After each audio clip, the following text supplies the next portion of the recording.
A poor girl who had always been vain pretended to be a rich girl. She deliberately took her classmates to the luxurious house where her mother worked, saying that it was her home. Her classmates looked at the large villa and the luxury car with envy. The little girl's vanity was greatly satisfied. Her classmates guessed that their family must also have a swimming pool and wanted to go in and have a look. The little girl was afraid that she would give herself away and lied that she had a piano lesson later and couldn't go in. Just then, her mother came out of the house, cursing angrily. She was furious because she had not been paid her weekly salary. The little girl quickly lowered her head, but her mother still noticed her. The classmates saw the scene and understood everything at once. The little girl hurriedly left the scene in shame. After working as a nanny, her mother had to drive to sell vegetables. When she got home from work in the evening, she had to cook noodles and wait for her daughter to come back and eat. Boare was angry with her mother because of the embarrassing incident during the day. She accused her mother of not being able to read the situation. If she dresses like that, she shouldn't greet her. Not only was the mother not angry, she hurriedly apologized to her daughter and said that she worked hard selling vegetables and babysitting for her. Boare did not appreciate her mother's hard work and angrily shouted that if she couldn't support her child,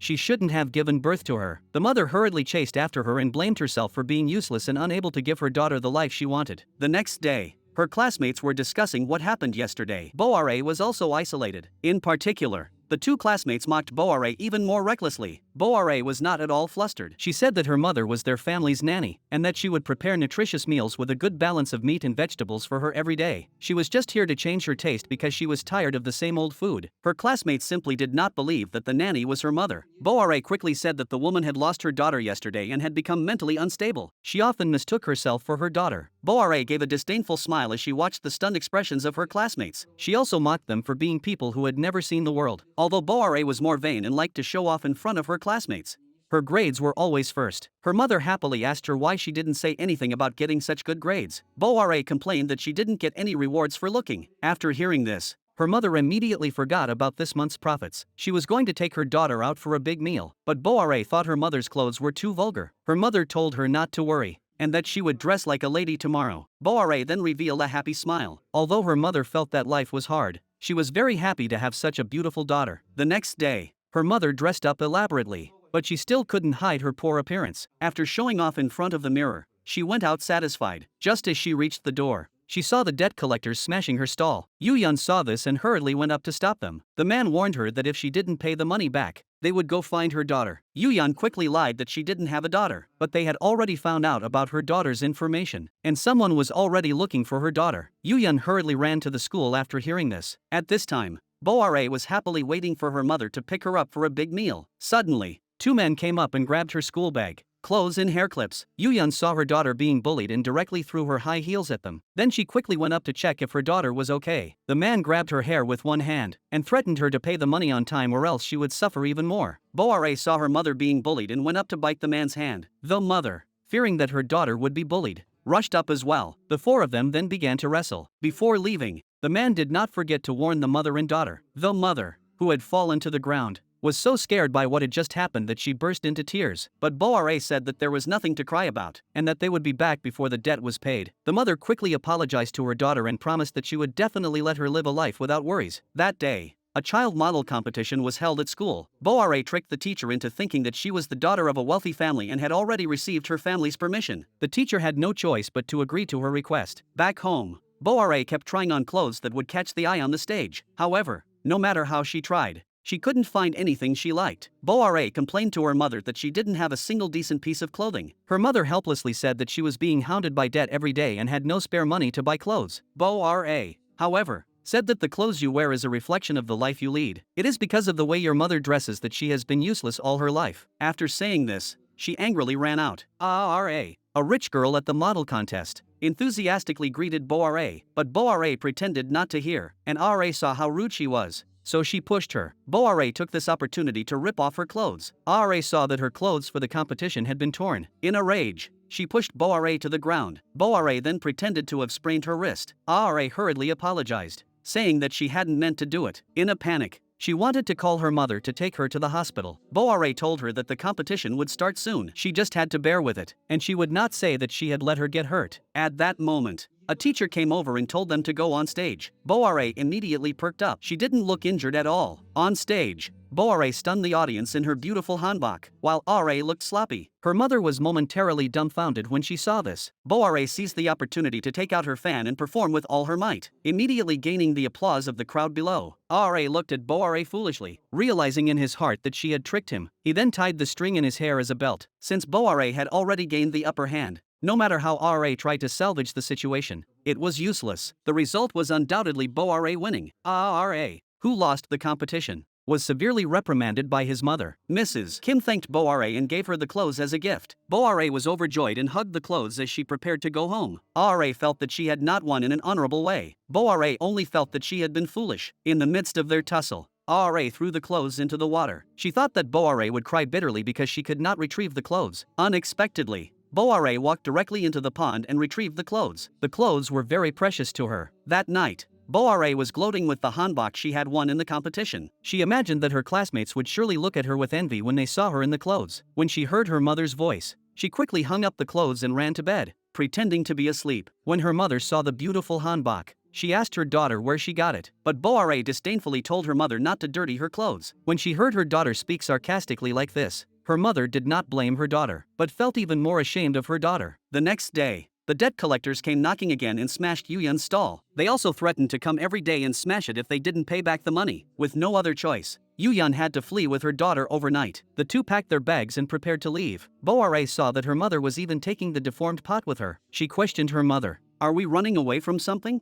Her mother even wanted to take her pink cot with her, so the mother drove tirelessly to escape. When she got tired, she hit herself twice. Just then, a little girl stood in the middle of the road, trying to stop a car. Before the mother could hit the brakes, the truck directly hit the little girl. Yuyun was so scared that she didn't take the girl to the hospital, but took her to a hotel. After waking up, the girl's mind was abnormal. Not only could she see butterflies that ordinary people couldn't see, but she also took Yuyun as her mother. Boare persuaded her mother to turn herself in. The mother was afraid of paying compensation and naturally would not do so. After finally getting rid of the debt collectors, she must not let this girl hold her back. So while the girl is asleep, her mother plans to take Boare and run away. Unexpectedly, as soon as they go out, they run into the police. She is scared and quickly hides. It turns out that the police are investigating another car accident. Yuyun's dented truck front end has attracted the police's attention. The police ask her what happened to her car. Yuyun makes up an excuse. Just as she is about to leave, the girl suddenly rushes out. Yuyun sees this and keeps giving the girl signs. The girl then foolishly shouted,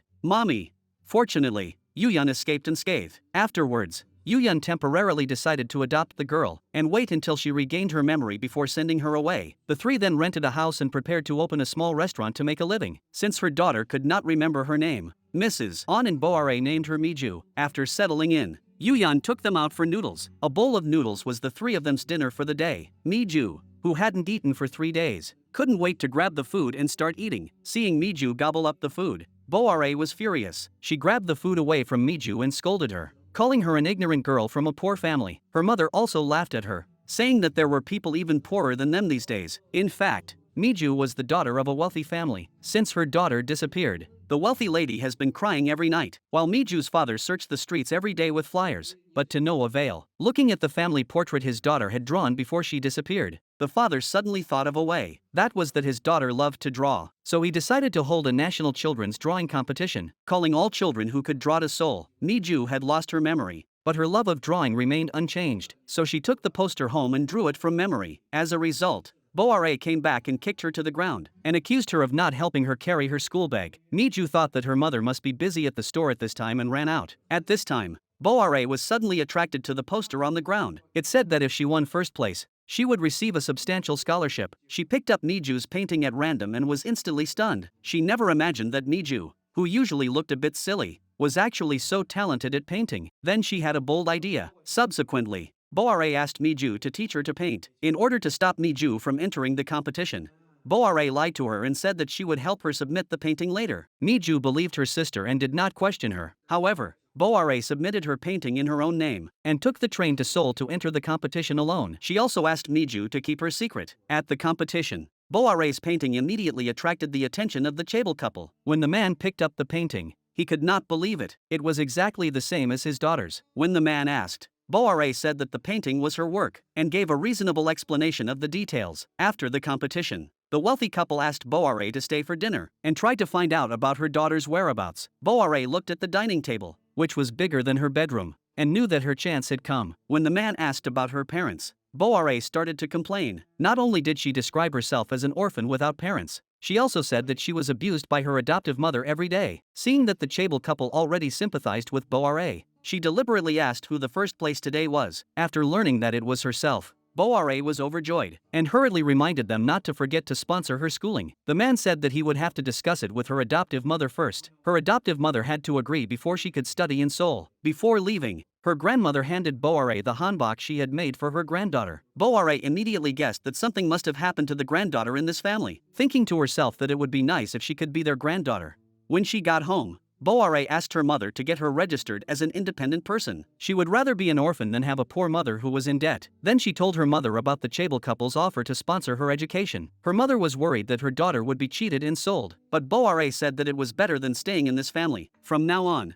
she hoped that her mother would not treat her like a daughter. She did not want to have anything to do with such a poor family. Yuyun was ashamed of what her daughter had said. The Chable couple always felt that Boare was very similar to their daughter. They decided to go to the school to see her. One reason was to see if their daughter was there, and the other was to find out more about Boare. Boare had never mentioned her parents to her teacher, who mistakenly thought she was an orphan. As the couple and their daughter were walking to the classroom, Miju happened to come looking for her sister. It happened to be Boare's turn to clean the toilets. When she saw her silly sister, she pretended to have sprained her hand. She asked Miju to help her clean the toilets. Just as Miju was about to go out, she happened to miss her parents. Boare saw the Chable couple and immediately threw herself into the arms of the wife. The Chable couple had wanted to go with Boare to say hello to her foster mother and pick her up to go to school in Seoul. Afraid that the lie would be exposed, Boare lied to them and said that if her foster mother knew, she definitely would not let her go. She would handle these matters herself and would come to Seoul to find them. The Chable wife believed her words. Boare returned to her mother's shop, thinking that she was a little guilty towards her mother for leaving. She even volunteered to help her mother with the work, but her mother was afraid of getting her hands dirty and asked Miju to help instead. Boare wanted to say goodbye to her mother when she left, but she just didn't have the courage to say it. Her mother still didn't know that her daughter was going to leave her. She was still happy about Boare's move to help her. Miju was content to see her mother so happy. In the middle of the night, while her mother was asleep,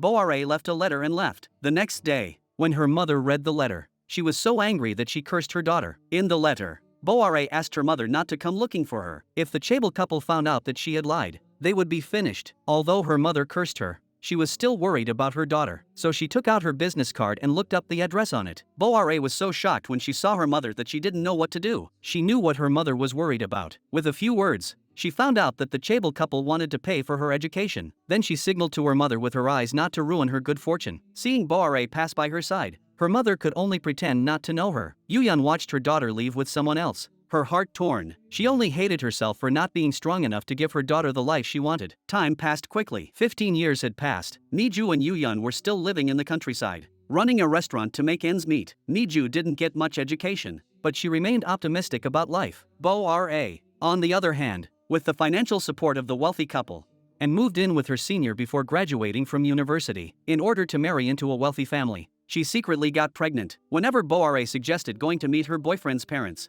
her boyfriend would always find various excuses to avoid it. Boare thought it was because she wasn't good enough. Tomorrow was Boare's graduation ceremony. Miju wanted her mother to dress up beautifully to welcome her daughter's graduation. Boare didn't want to affect her life, and called in advance to let Miju and the others not come tomorrow. After saying that, she hurriedly hung up the phone. Miju, however, thought that her sister was afraid of not wanting to tire her mother out, and the next day she had a hanbok made at her master's place. She wanted to dress her mother up in it to see her sister, but Miju didn't know that this master was actually her aunt. At the graduation ceremony, Yuyun came to see her daughter in her best clothes. Miju waved excitedly to greet her sister. Boare's face changed when she saw her poor mother. Her mother saw her daughter with the Chable couple and hurriedly stopped Miju. Boare pretends not to know Yuyun on purpose for her own life. Yuyun had no choice but to reluctantly take Miju back. Boare's humble appearance trying to please the Chable couple made Miju very unhappy. She decided to teach her sister a lesson, so she pretended to be a passerby and came over to help her sister take pictures. Miju even said deliberately when taking pictures that they don't even look like a family. What she actually didn't know was that the Chable couple in front of her were her real parents. Boare is worried that Miju will tell her that she is not an orphan. She She rushes up to her sister and threatens her to leave immediately, or she will never go home for the rest of her life. Miju quickly takes out the money she has saved for months and gives it to her sister to buy luxury goods. Yuyan rushes over and forcefully pulls Miju away. The wealthy couple only think that Miju is mentally unstable. Yuyan doesn't realize that all the photos are of Boare and Madam. Miju knows that her sister is vain and despises her mother, so she tricked her mother into a luxury store and secretly paid for the clothes while her mother tried them on, and lied to her that her sister had given her the money, while Boare was having an expensive Western meal with the wealthy couple, who felt that they had never cared about Boare's life, and decided to go to her house after dinner. Boare hurriedly returned to the rental house first, and quickly hid all her boyfriend's clothes. The wife looked at the house,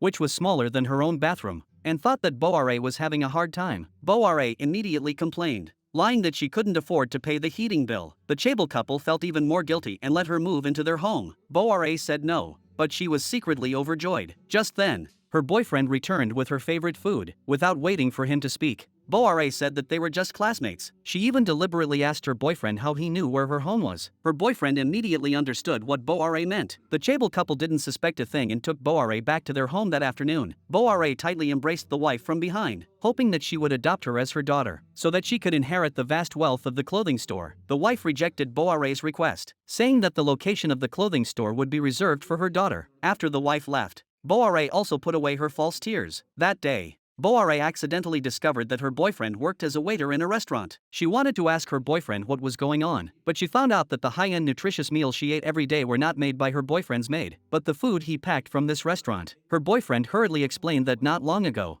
there was a problem with the family business, and he had never told her because he was afraid she would worry. Boare simply refused to accept this fact. She still thought her boyfriend was experiencing life here. Unwilling to give up, Boare went to her boyfriend's father's company to inquire about the situation, but the security guard told her that the man had gone bankrupt and owed a lot of debt. Boare felt the sky fall in as she felt the baby in her stomach. Just then, her mother called. Boare took out all her anger on her mother, blaming her for not being able to afford her. After hanging up the phone, she broke down and cried. Her dreams of a wealthy family were shattered. Yuyan was heartbroken when she heard her daughter crying. She couldn't wait to go over and comfort her. After Boare had calmed down, she broke up with her boyfriend. Her boyfriend said that his family was broke, but he would never let her go hungry. Boare said that if he couldn't afford her, he should just wish her well and find someone better. But her boyfriend was still not convinced. He got up early in the morning to prepare a delicious meal for her. An angry Boare threw the food on the table onto the floor. The next day, she went to the hospital and tried to get an abortion. She even lied to the doctor, saying that the father of the child had died. The doctor told her that she was already 6 months pregnant and it was past the time for an abortion. The only way now was to give birth to the child. Boare learned that she could not get an abortion and her emotions instantly flared up. She had no choice but to go home and vent her anger at her mother. Yuyan was overjoyed to see her daughter come home. Boare then noticed the exquisite hanbok hanging on the wall. When she learned that her younger sister had made it, she was filled with jealousy. Boare could not bear to see Miju excel her. Knowing that her younger sister was still relying on making hanbok to buy luxury goods for their mother made her even angrier. She immediately warned her younger sister not to do it again, but Miju did not understand why. In order to please her daughter,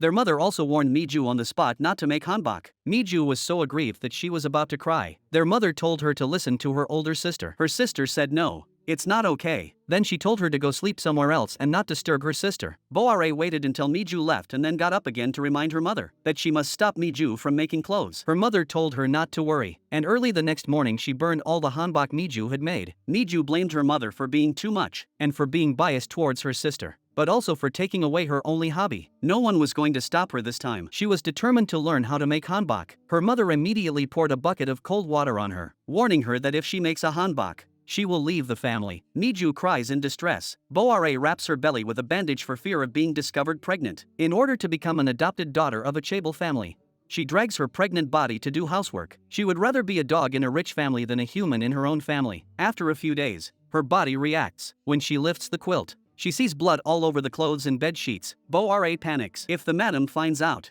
she will definitely be kicked out of the clothing store. At that moment, the lady suddenly called her out to eat. She hurriedly hid the quilt in the closet. Then she went to turn off the light and covered the quilt, saying that she was very tired. The lady saw that she was sweating all over and thought she was sick. She wanted to take her to the hospital to have a look. Boare lied to the lady, saying that she had already taken medicine and would be fine after a good night's sleep. The lady saw that she was so stubborn and didn't say anything. Boare's boyfriend returned home and found the house like it had been robbed. Seeing the note Boare had left, He hurried to the clothing store, but the lady just wouldn't let him in. Her boyfriend almost blurted out that Boare was pregnant, but in the end, he didn't want to anger Boare and kept quiet. The wife felt strange and wanted to ask Boare what was going on, but found that she was secretly washing the bedsheets. Boare was also so scared that she didn't know what to do. The wife looked down and found that she was still bleeding non-stop, and without hesitation, she took her to the hospital. When the doctor asked if she was pregnant, Boare vehemently denied it. The wife hurriedly explained that Boare was not married. The doctor discovered that Boare was using an abdominal cincher during the examination. Boare lied to them, saying that she had gastritis and that the cincher could relieve the pain. When the lady went to pay the bill, Boare confessed to the doctor that she was pregnant. She asked the doctor to keep it a secret, saying that if her mother knew, she would be in trouble. The doctor felt sorry for her and agreed. The lady was moved by Boare's recent efforts and exceptionally accepted her as a disciple. A celebrity happened to be ordering a hanbok and there would be a nationwide audition, so the lady gave Boare the opportunity. Miju also saw an announcement in the newspaper about a contest held by Myri Group. Miju asked her teacher to help her win. She thought that if she could do something great, her mother would be proud of her, so she stopped objecting to her doing hanbok. But her teacher didn't want Miju to enter the contest. The reason was that the chairman of Myri Group was her brother-in-law. Without Miju's help, her mother's business was in a dire situation. Regular customers even bluntly said that they would not come again without Miju. Just when her mother was having a headache, Miju came back to help her retain customers. After all, they had lived together for 15 years and had some kind of relationship. Miju told her mother about her love for hanbok and hoped that her mother would not stop her. For the first time, her mother went against her own daughter's decision and let Miju secretly make the hanbok. She also told her not to let her sister know. So Miju worked at the hotel during the day, studied with a teacher at night, and spent her early mornings making the hanbok for the competition. Little did she know that her sister was also preparing for this competition. Boare used her connections to get an interview with the celebrity in advance. She noticed that the celebrity was taking a special medicine. Boare seemed to have thought of something, and Miju successfully entered the finals with her outstanding design. Boare, who was originally full of confidence, met Miju at the competition site, and Miju was still her last competitor. Boare quickly pulled Miju aside. She knew that her talent for design was not as good as Miju's, and tore up Miju's contract and warned her not to participate in the competition. But making hanbok was Miju's dream. She would not give it up for any reason. At this time, Boare received a call from her mother and immediately became obedient. Then she hurriedly left. Miju had just returned home when she heard her mother talking to Boare on the phone. At this time, Miju realized that she was not her mother's biological daughter at all. For a moment, she couldn't accept it and used alcohol to numb herself. But when she thought about her adoptive mother's 15 years of nurturing kindness, Miju felt relieved. However, what Miju didn't know was that her sister had asked her mother to keep a close eye on her 24 hours a day to prevent her from competing, in order to secure her daughter's future. Her mother took over Miju's food delivery job and didn't even let Miju go out. Miju was distressed and didn't know what to do. The teacher came to the restaurant because Miju didn't come to class. Yuyun threatened the teacher not to teach Miju how to make hanbok again. The teacher asked her why she was so against it, and whether it was because Miju's sister. Yuyun panicked and stuttered. Unable to speak, she lied and said that Miju didn't have a sister, just a distant relative. Yuyun couldn't let Boare's identity be exposed. The day before the competition, Miju asked her best friend to help out at the restaurant the next day. She had to attend the final tomorrow. Her best friend told Jinho about this. The next day, Jinho, in his capacity as prosecutor, ordered Miju to deliver food. In order to please the prosecutor, Miju's mother repeatedly told her to say nice things when she saw him. On this side, as soon as Miju left, Boare called and said that she must keep an eye on Miju. Once today is over, she will be able to rise to great heights. After her mother told her that Miju had gone to deliver food, Boare immediately panicked. She told her mother to go get Miju back immediately. Boare threatened to cut off her relationship with her mother if she messed up this time. Yuyun panicked and took out a pair of scissors from the drawer. Her best friend hurriedly stopped her, but she was pushed away. Yuyun used all her strength and finally caught up with Miju. She snatched the hanbok in Miju's arms and cut it directly. Miju fell to her knees and burst into tears. But the teacher was not at all panicked because Miju was only holding a pile of fabric. The real competition outfit was in her hands. However, by the time Miju arrived at the station, the last bus had already left. Fortunately, Jinho came to the rescue in time. Boare was overjoyed to learn that her mother had cut Miju's clothes. She immediately told Madam that the other contestant had given up the competition. Then she congratulated Madam on winning first place. Miju arrived at the competition venue with her work. Her work happened to be seen by actress Gianna. Gianna immediately liked Miju's hanbok. Boare, who thought she was going to win first place, was having a leisurely coffee with Madam. At that moment, the second son of the Myri Group rushed over to tell them that they had lost the competition. The actress had chosen the competitor's dress. Boare angrily went to the stage and saw Miju. In her anger,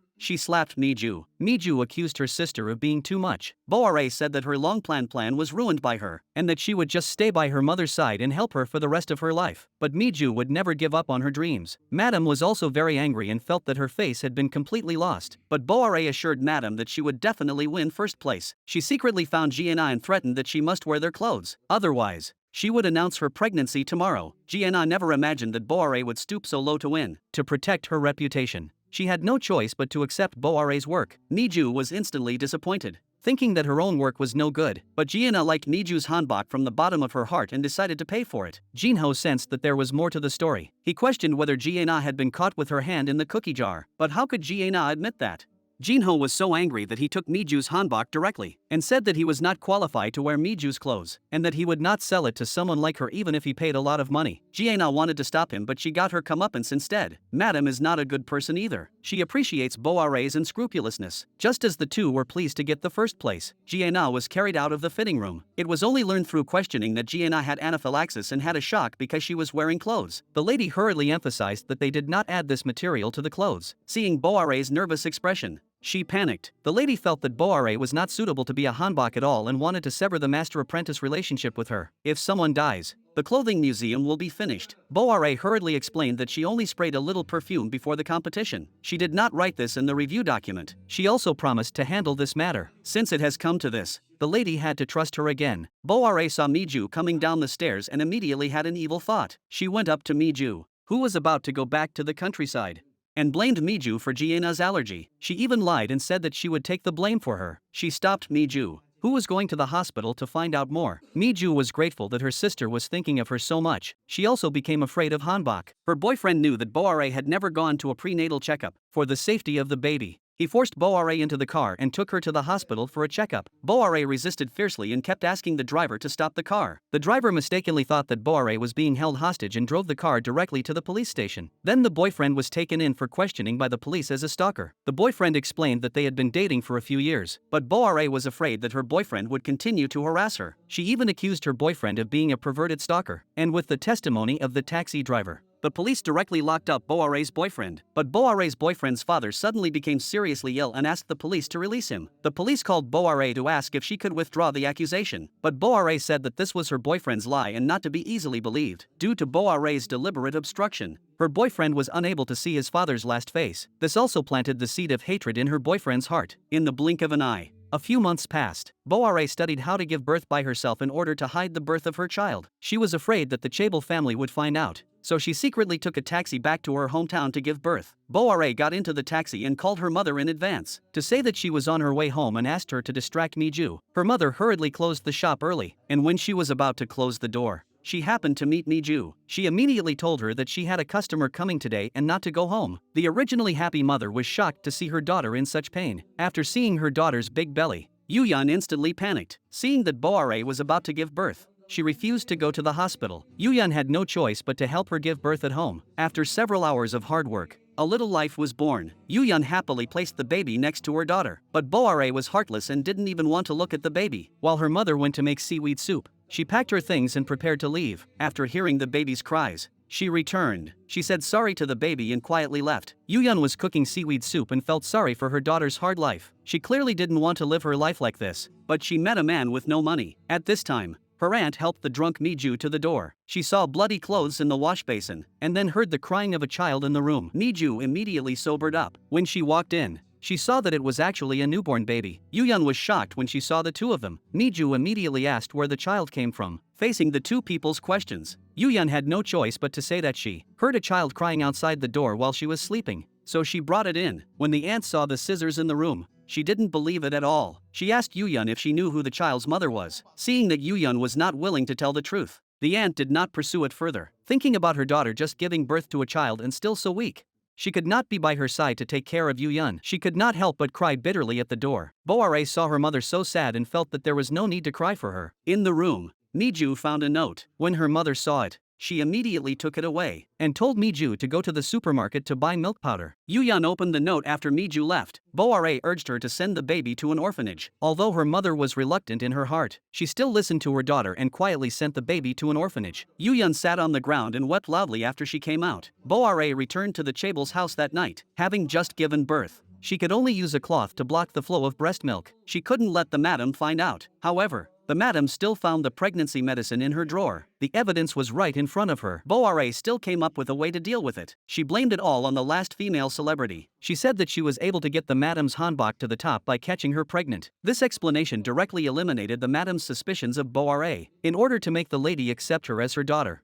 Boare disregarded her body after giving birth and immersed herself in the water. However, the freshly washed dyed cloth was suddenly soaked by the heavy rain. She had to brave the heavy rain to collect it. For this, she was not only scolded by the lady for not watching the weather forecast, but also had to wash the dyed cloth again. When she was hungry, she just ate some boiled rice. At this time, her mother called and worriedly asked her if she had drunk seaweed soup. Hearing her mother's concern, Boare, who was exhausted both mentally and physically, could no longer control her emotions and hid in a corner, crying secretly. Even when she cried, she was afraid of being discovered. Miju received a phone call from the orphanage. The nun told her that the baby had been running a fever since she was delivered. Miju was about to take the baby to the hospital when her mother arrived. Miju accused her of being heartless. When they arrived at the hospital, the doctor told them that the situation was not optimistic. The baby had a congenital hearing impairment. This was caused by overwork and illness during pregnancy. If not treated in time and intensively, the baby would have a speech impairment for life. After returning home, Yuyan quietly told Boare about the child's condition, but Boare refused to believe it. Thinking that the hospital must have misdiagnosed, Yuyan noticed that the child kept crying and gave Miju another hard slap, blaming her for not being able to take care of the child. Yuyan saw that Miju liked the child so much and immediately had an idea. She deliberately said that the child was so pitiful that she really wanted to adopt her. Unfortunately, she doesn't have the time to take care of a child. Miju was very supportive of adopting the child upon hearing this and said that she would take care of the child with her mother. But her mother said that she was too old and the child could not be registered in her household register. Miju said that she could be registered in her household register and she would be the child's mother. Yuyan felt that after all, Miju was not her biological child. As long as she didn't say anything, no one would know that this was Boare's child, and the child could stay with her and be raised. Boare has been distracted ever since she learned that the child is sick, thinking that it was because the child had not drunk breast milk, so she asked her mother to bring the child out. As soon as Boare saw her mother, she blamed her for not taking care of the child. She held back her tears and told her mother that this was the last time, and not to look for her no matter what happened in the future. After the child's fever subsided, she took it to the orphanage. Boare did not want her life to be ruined by this child. However, what made Boare even more headache was that her boyfriend, who was framed by her, had died. The police asked her to come to withdraw the lawsuit before her boyfriend could go to the funeral. Boare knew that her boyfriend would definitely kill her if he got out, so she found Minho, a rich second generation who had a crush on her, hoping that he would support her studying abroad. Minho agreed without hesitation. Boare was overjoyed. This way, her life could start again. On the other side, Miju named the baby Lucy. When her aunt learned that Miju was going to adopt the baby, she found Yuyan overnight and blamed her for causing Miju trouble, and then questioned Yuyan whether the child's mother was Miju's sister. Yuyan immediately explained that Boare was only the daughter of her distant relative, and they had not been in contact for a long time, so how could she be the child's mother? Miju heard and hurriedly followed up with an explanation that was impossible. She knew what the teacher was worried about, but raising the child was her own wish, since her mother and sister had raised her for so many years. Even if she was not biological, she should repay the favor. The teacher was helpless and couldn't say anything. Yuyan told everyone she met that the child was her daughter Miju's. As a result, people around Miju pointed their fingers at her and said she was shameless for getting pregnant out of wedlock. But Miju didn't care at all. Jin Ho, who liked her, also really mistook Miju for having a child after seeing it. On the other side, Miju's aunt found her brother-in-law and wanted to introduce Miju to her grandmother as an apprentice. She didn't want Miju's talent to go to waste. After returning home, her aunt proposed to Miju to take her to Seoul to study, but Miju said she had already registered her child and would stay here to take care of her child in the future. Her aunt angrily found Yuyan and accused her of not being worthy of being Miju's mother. No mother would push her daughter into a fire pit. Yuyan was infuriated and said she didn't give birth to her child and she doesn't understand. Her aunt was so angry by these words that she didn't know what to do. That night, Miju tried to talk to Jinho when she delivered his food, but Jinho disgustedly knocked over her tray. Miju couldn't understand why Jinho had changed so quickly. Miju, who had never been in a relationship, didn't even realize that Jinho liked her. She just felt that Jinho's reaction was too extreme. She felt that raising a child was so difficult. Boare learned that her grandmother wanted to take Miju as her apprentice and started to do evil things again. She deliberately told her grandmother that Miju was a very ambitious person. Last time she suffered a lot to win the modeling competition. Upon hearing this, her grandmother directly rejected Miju and blamed her brother-in-law for recommending such a person to her. In order to prevent Miju from entering the clothing museum, Boare went to find Miju's teacher and told her with arrogance that she was here to give the teacher an answer on behalf of her grandmother. Not just anyone can enter the clothing museum. At this time, Miju happened to come to see the teacher and saw her sister there, which made her feel strange. Boare had to leave first for fear of being discovered by the teacher. Miju chased after her and asked what she was doing there. Boare told her that people like her should know their place, and if they are uneducated, they should just help out in the restaurant. As long as she is there, Miju will never be able to enter the clothing store. Unexpectedly, the teacher also came out at this time and asked if the two of them knew each other. Miju quickly denied it and dragged the teacher away. After returning home, she found that her child was crying non-stop. It turned out that not long ago,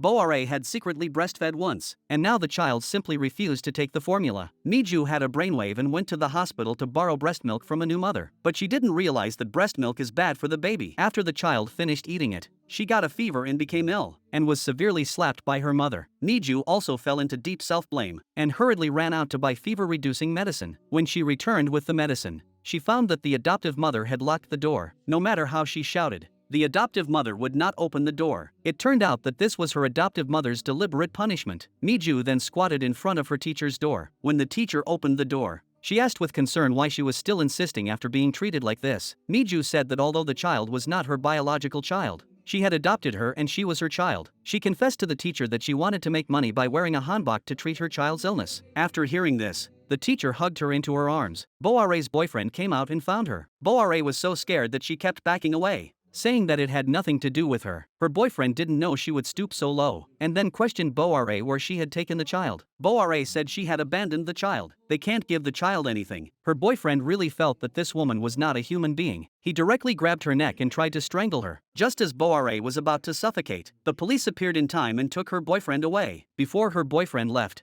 he did not forget to warn Boare that he would not let her go. The Chable couple is still looking for their daughter. They ordered a large number of posters to be distributed in various districts. If their daughter sees her picture, she will definitely come looking for her. Boare immediately prepared to leave the country to escape her boyfriend. In the car, she saw a poster pasted on the roadside. Isn't that picture drawn by Miju when she was little?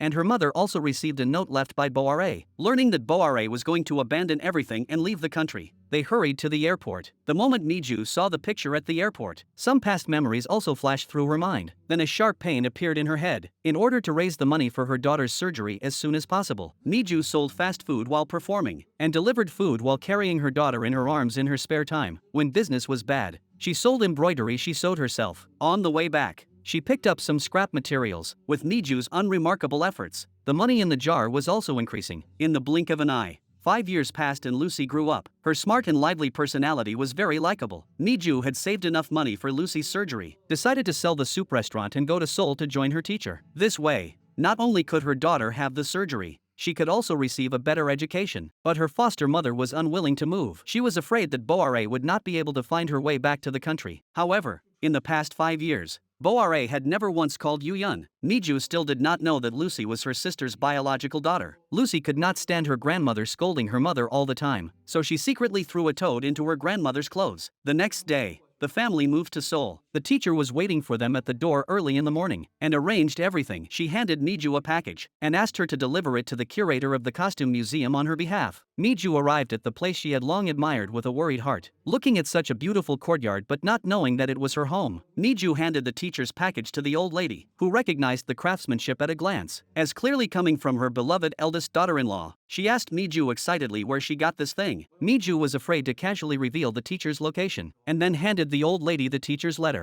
After reading the letter, the old lady asked Miju to come and learn from her tomorrow. The Chable's wife was anxious and annoyed when she learned that her sister-in-law had recommended Miju to work at the clothing museum. She had caused her brother-in-law to die and forced her sister-in-law to leave, and she had obtained the position of curator. The thing she feared most was that her sister-in-law's appearance would threaten her position. The wife immediately called Boare, who was studying abroad, back to help. The next day, Miju, who had come to the clothing museum, was strongly discouraged by the lady. The lady said that this place was not a place where you could enter by connections. No one could set foot in here without her permission. The lady told Miju to leave this place, but the old lady on one side let her in. The mother-in-law and daughter-in-law had a fierce quarrel over Miju's stay or not. In the end, they unanimously decided that if Miju could pass the test set by the lady, then there was no reason for her not to accept this disciple. The mistress also wanted to take the opportunity to make the mother-in-law lose face in front of her disciple, so she chose the clothes that the mother-in-law had reviewed as the topic. Two twins with the same height and weight wore the same clothes. The mistress gave the highest score to one of them,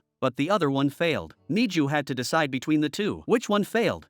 Miju was dumbfounded when she looked at the two identical faces, but she quickly reacted and began to carefully examine the clothes. After some questions and answers, Miju gave her answer. The twin sister has a cold body, so warm-colored clothes suit her. Everyone thought Miju had already known the correct answer, but she said that although her sister is afraid of the heat, yellow clothes also suit her. It was obvious that Miju's answer was wrong. Grandma was very angry when she heard this. People with a hot body should wear cool, blue clothes, but Miju insisted that you only need to wear what you need. Madam was extremely pleased at this point. She told her mother-in-law not to accept this artificial disciple. Miju didn't want to embarrass the old lady, so she volunteered to admit that she hadn't passed the test and left. When she reached the door, the twin sisters chased after her. It turned out that Miju had forgotten something. As Miju was about to leave, she asked her younger sister if she had trouble hearing. It was because her sister had deliberately enlarged her mouth when she spoke, so she wore yellow clothes because she was worried about the danger of walking at night. The sisters didn't expect Miju to be able to tell. They asked her why she didn't just say so that she could become a disciple. Miju said she didn't want to uncover someone's scars for her own gain. These words were heard clearly by Madam,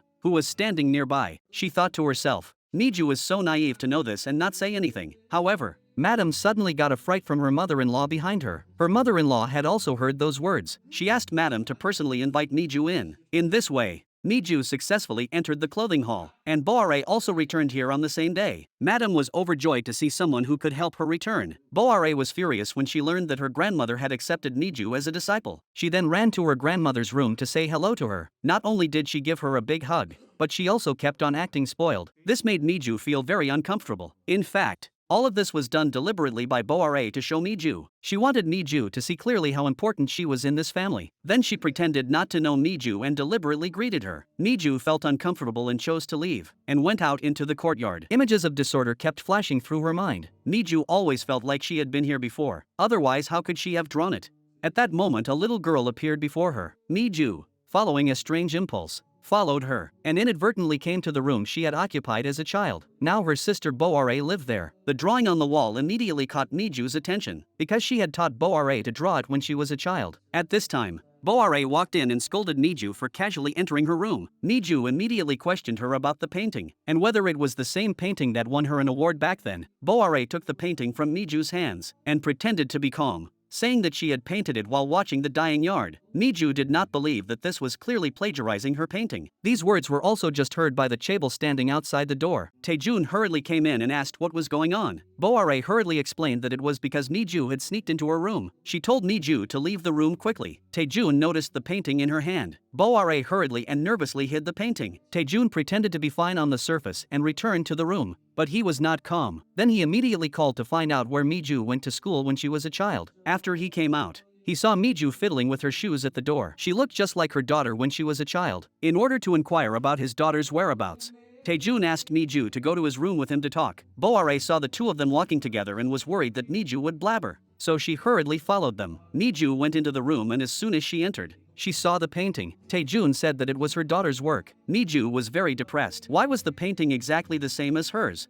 Taejun took the painting and asked her if she had seen the owner of the painting, because he had just heard Miju say that Boare had copied someone else's painting. Miju didn't know what to do for a moment. That's when Boare deliberately appeared and interrupted Miju. Taejun directly asked Boare if they had both attended the same school. Didn't they know each other before? Boare lied and said that they only got to know each other after competing together. She also stared at Miju viciously, warning her to be careful what she said. If she went to hell, she wouldn't let her mother get away with it. Miju felt Boare's gaze, and could only find a random excuse to get past and leave in a hurry. Taejun told Boare that her daughter was more important than her life. Even if she stole someone else's painting and copied it, it didn't matter. He would not regret sponsoring her because of it. Taejun only asked Boare to tell him who the owner of the painting was. Boare insisted that the painting was her creation, because she often saw that scene in her dreams. So when she first came here, she was also shocked. Taejun could tell that Boare was not willing to tell the truth, so he asked her to leave first. He also remembered when he first met Boare. Boare's description of this painting was different from what she just said. No matter how coincidental it is, it can't be this coincidental, and the background is the same. He firmly believes that his daughter must be somewhere in this city. Boare was afraid that her identity would be revealed. so she quickly chased after Miju. She told Miju to leave the clothing gallery immediately. If the Chable couple found out who she was, all her efforts would be for nothing. Miju bluntly told her that the lie would be uncovered one day. If Boare lied again, she would tell the teacher about the copied drawing. Boare also felt puzzled. What did the Chable daughter's drawing look like?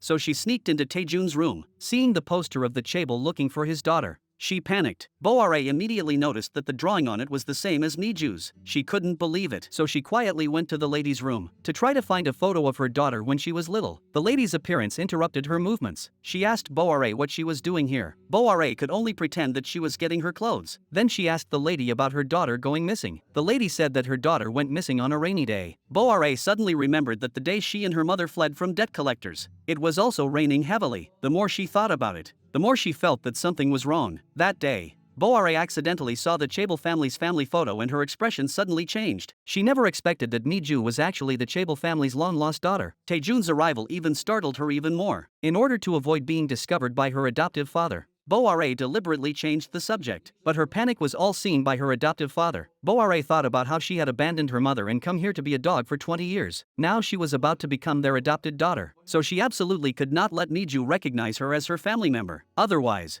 all her hard work over the years will be for nothing. Seeing her daughter's childhood photos in Madame's room, Boare is both shocked and jealous. Unexpectedly, her every move is seen by Taejun. That night, Taejun tells his wife about his suspicions about Boare. Unexpectedly, Madame has also noticed Boare's abnormalities over this period of time. The two feel that Boare must know their daughter, so Madame instructs the housekeeper to investigate Boare. Boare now wants to find her mother, with whom she has not been in contact for 5 years. The two of them want to prevent their younger sister from reuniting with her biological parents, but she doesn't know where her mother lives, so she finds Minho, who has a crush on her, and asks her to help find out where her mother lives. Minho, without asking any questions, hands the matter over to his right-hand man. Boare doesn't expect that person to be her ex-boyfriend, and they are both shocked when they meet. They can only greet each other pretending not to know each other. When she hears that they are going to have dinner together, Boare is so scared that she runs away. Jisoo is not willing to let her go and steps into the elevator at the last second. Boare warned him that if it was a chance encounter, then he should resign immediately and leave. Jisoo is not the person she cheated on back then. He said that it was hard to find her for 5 years, but she had actually gone abroad and hid. Boare pretended to be calm and said that she had done nothing wrong, so why should she hide?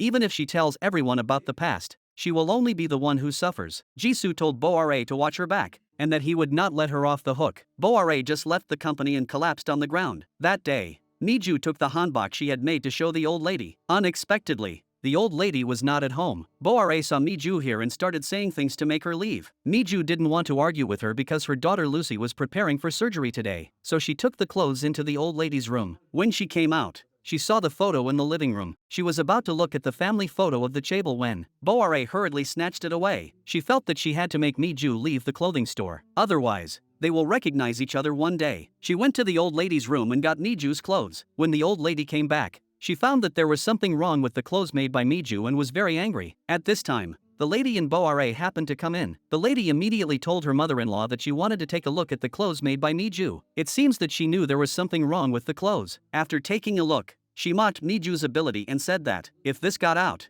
their clothing store would definitely be ridiculed by others. The old lady didn't believe that Miju had made it. Boare, however, said that she had seen Miju bring the dress in, and her daughter would not be coming for a few days because she had to have an operation. The old lady was so angry that she called Miju over. Miju looked at the damaged dress and said that it wasn't like this when she brought it in. The old lady asked the servant if anyone else had been in the room apart from her. Miju suddenly remembered that Boare had also been there when she had brought the dress in. The old lady didn't believe Miju's words and even attacked her physically, and said that someone who got pregnant out of wedlock and led an immoral life had no right to study at the clothing institute. Miju was also very angry when she heard this. If she couldn't make hanbok because of the child, then she wouldn't do it. She couldn't abandon her daughter just because she made hanbok. When she came out, she happened to run into Boare. She questioned Boare if she did it. Boare pretended to know nothing about it. Madame and the others came out at this time. Miju was about to leave when Taejun held her back. If she really didn't do it, then she can prove her innocence and go back in. The matriarch was immediately unhappy. Boare also pretended to be aggrieved and said that Miju had framed her. At this point,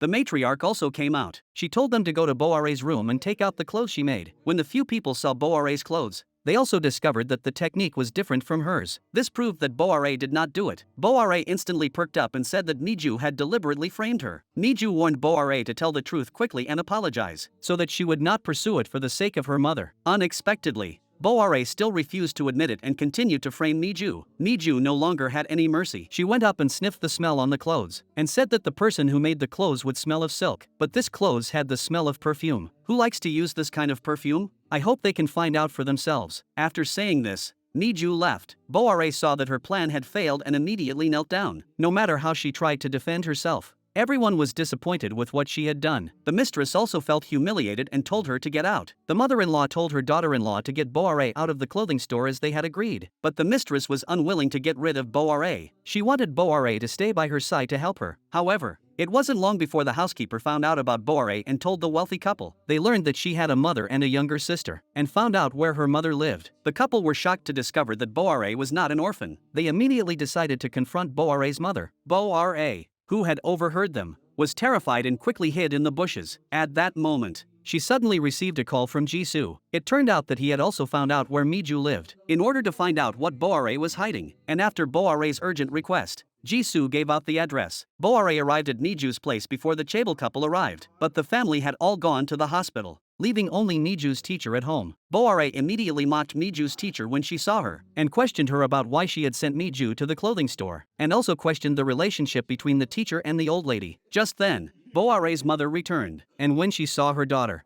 who had disappeared for 5 years, she immediately called out her name excitedly. Boare immediately gave her a wink to indicate that someone was next to her. Yuyun immediately changed her tone when she saw the teacher. After the teacher left, Boare hurriedly pulled her mother into the room, and then told her about the Chable couple's arrival. Just as she was about to teach her mother what to do, the Chable couple came over. Yuyun had to come out and deal with them. When they asked her about her relationship with Boare, Yuyun insisted that she didn't know her. Just as they were about to leave, the lady saw Boare's high heels. She guessed that Boare must be in the room and called out her name. Boare was suddenly panicked and didn't know what to do. She knew that there was no place to hide and had to come out and face them. Seeing Boare, she immediately asked her why she was here. Boare lied and said that she was entrusted by the old lady to find Miju. The Chable couple were also surprised to hear this. They didn't know that Miju also lived here. Then Boare cried and said that the wealthy couple would rather believe an outsider than her. Seeing that the two of them had slightly softened their expressions, Boare hurried over to ingratiate herself with the wife. Before leaving, she even pretended to thank her adoptive mother. Her adoptive mother was so angry that she cursed her and said she was really useless. After Boare left, the wealthy couple still felt strange. They decided to investigate again to see what was going on. Boare knew that her lie would be exposed one day, and will definitely abandon her when she is finished using her. She needs to find someone to turn to before she is kicked out, so she puts her hopes in Minho. She deliberately calls Minho on the day of his blind date and asks to meet. Minho immediately says he can't make it today as he has something to do. Boare immediately starts her performance. She says she is not as rich as that woman, but she can do whatever she asks. Minho is swayed by Boare's words. Boare waited for a long time, but Minho never came to see her. Just as she was about to give up and leave, Minho came looking for her. He questioned Boare about what she really wanted. He had completely disrupted all his plans. Boare knew she was about to win Minho's heart, but Minho was unwilling to admit that he liked her. Boare took the initiative and blocked his mouth with hers. In this way, Minho gave her his first kiss, in order to protect his manhood.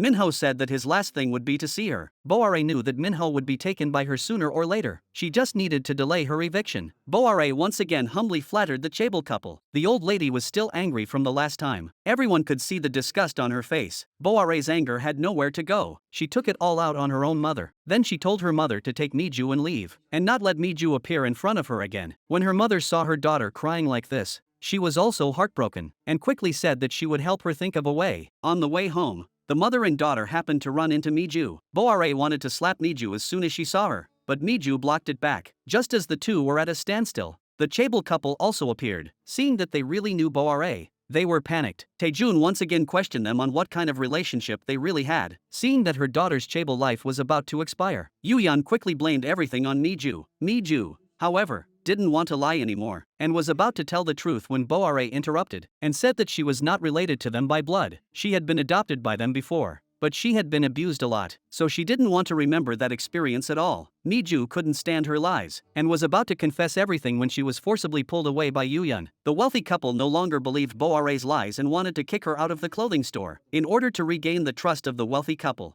Boare took out the orphan certificate she had prepared long ago and lied that her foster mother threatened her to demand money remittance every month, or else she would sue the couple for child abduction. Afterwards, she did not forget to take out the remittance records from all these years. However, Taejun no longer believed Boare's one-sided words, but the wife was completely fooled by Boare. Boare said there was so much evidence. She must be telling the truth. Boare outwardly thanked the Chaebol couple for raising her for 20 years, but behind their backs, she went to Minho and cried, saying that her foster parents had kicked her out. She lied and said that she had stayed at the clothing store despite the humiliation just to be with him. She said that only by becoming the Chaebol couple's foster daughter could she be worthy of him. Minho also wanted someone with a strong background who could help him with his career, but Boare didn't meet that requirement. Now Boare is like a dog running around the streets. In the end, she realized that the only person she could turn to was her mother. Her mother was also heartbroken to see her being kicked out, but Boare mercilessly blamed her mother for everything. A mother should be able to do anything for her child. Why couldn't her mother even keep Miju's mouth shut? Compared to Miju, she now hated her mother even more. Her mother advised Boare to give up if she couldn't persuade her. No matter how much she tried, it wasn't hers. If she got tired, she could just come home and be a princess, but Boare doesn't want to. Even if she starves to death, she will never go back to that dirty home. On the other side, the teacher who was at the hospital with Lucy found that she had drawn a picture of Miju when she was little. She hurriedly asked Lucy how she drew it. Lucy said that she learned from her mother. Miju was just there when the teacher questioned her about the picture, but Miju didn't tell the truth about the picture. After returning home, the teacher took out the family photo and looked at it again and again. She had heard before that Miju was not Yuyun's biological child, so she called and asked Miju how old she was when she was adopted. But Miju still couldn't remember. She had only heard that she was picked up on the street like a beggar. The teacher asked if she could take a look at her childhood photos. Miju told the teacher that they were in the drawer of her room. However, the teacher searched the entire house but couldn't find a single photo of Miju. It turned out that before that, Boare had come to the house when no one was there and taken all of Miju's childhood photos. Then she destroyed all the photos. Who knew that as soon as Boare left,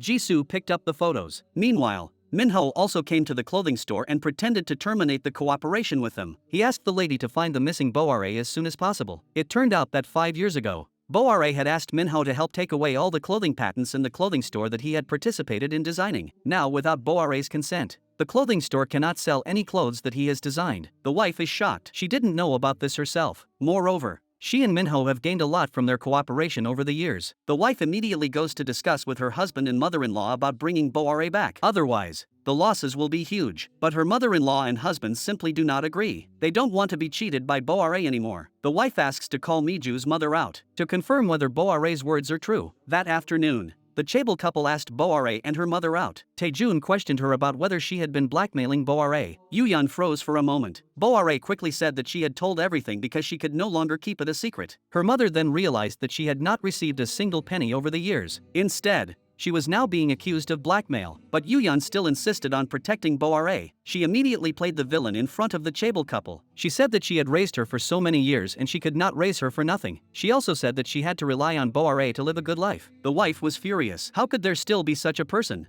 Boare also performed immediately. She cried and said, "Let her stop complaining about her mother." Taejun was furious on the spot and accused Yuyun of being a complete monster. The wife was so angry that she threw a cup of boiling water at her. Yuyun sat frozen in her seat for a long time without recovering her senses. That day, Boare saw her younger sister on the street with a little girl. She couldn't help but suspect that the girl was the daughter she abandoned years ago. Miju didn't bother to waste any words with her and just left with the child. Just then, Boare's ex-boyfriend Jisoo also appeared here. He found out that this child was very likely his biological daughter, so Jisoo deliberately came to get close to Miju, saying that he had known her sister a long time ago. He also offered to take them back. Boare called out her mother in order to confirm her suspicions, and asked her what was going on with the child next to Miju. Yuyun was afraid that Boare would find out and abandon Lucy again, so she lied and said that Miju had found an unreliable man and abandoned Miju and ran away. Boare repeatedly made sure that the child was not hers and then she let go of her worries. Madame was going to let Boare go back to the clothing store and only let her help her make more money. When she learned that Madame was going to give a gift to a rich girl,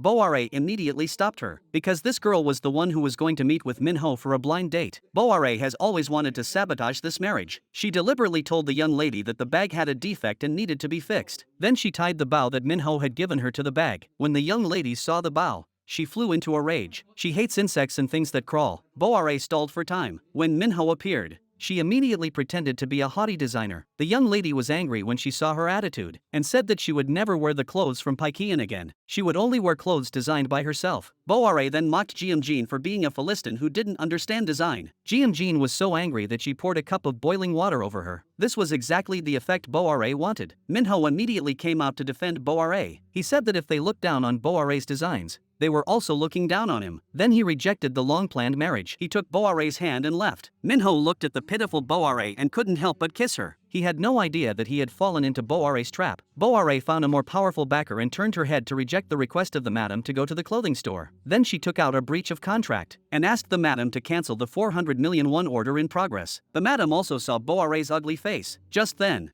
a pile of photos fell out of the document. Boare saw that it was the photos she had destroyed, and her expression suddenly changed. This cannot be discovered by the madam. She hastily put them away. Then she just came to the toilet and madam appeared behind her. Madam was very dissatisfied with Boare's change of attitude and told her to take out the patent and leave the clothing museum. Boare asked madam to go through the adoption procedure for her and she would stay and help. Just as madam was about to leave, her mother said she knew where her sister-in-law lived and promised that she could let them meet. Madam had always thought that her sister-in-law had taken her daughter away, so she immediately agreed. That night, Madam used the search for her daughter to convince her husband to go through the adoption procedure for Boare together. Boare knew that her ex-boyfriend had taken the photos and warned her not to ruin her luxurious life. Her ex-boyfriend never imagined that a few photos of Miju would make her so nervous. He decided to investigate Boare's relationship with Miju. Early the next morning, the wife personally went to the door to greet Boare and announced that she was officially adopting her as her daughter. Boare was overjoyed. She had worked so hard and now her wish had finally come true. Just as she thought everything would go smoothly,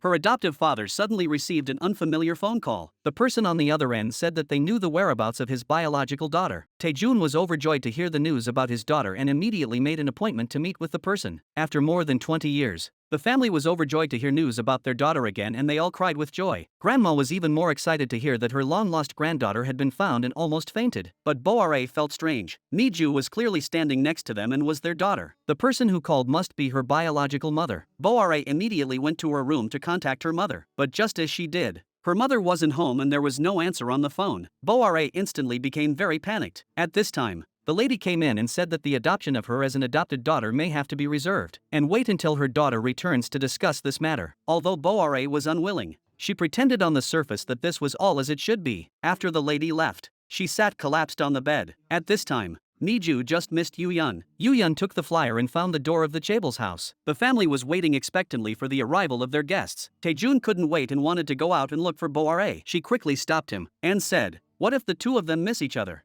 At that moment, the doorbell suddenly rang. Boare, however, took the lead and opened the door. The mother and daughter locked eyes. Boare hurriedly grabbed the leaflet from her mother's hand, and then Taejun also walked out. Yuyun was stunned for a moment. Why was her daughter here? Could it be that Miju's biological father is Boare's foster father? Just as Yuyun didn't know what to do, Boare directly said that Miju was not here, and then took out the pre-typed words for her to hurry back. Yuyun was a bit confused, but she cooperated with her daughter's performance, and immediately changed her words to say that she was here to see Miju. Taejun saw that it was Miju's mother and left in disappointment. Mom immediately asked Boare what was going on. Boare told her mother to leave quickly, in order to completely dispel the suspicions of the Chaebel parents.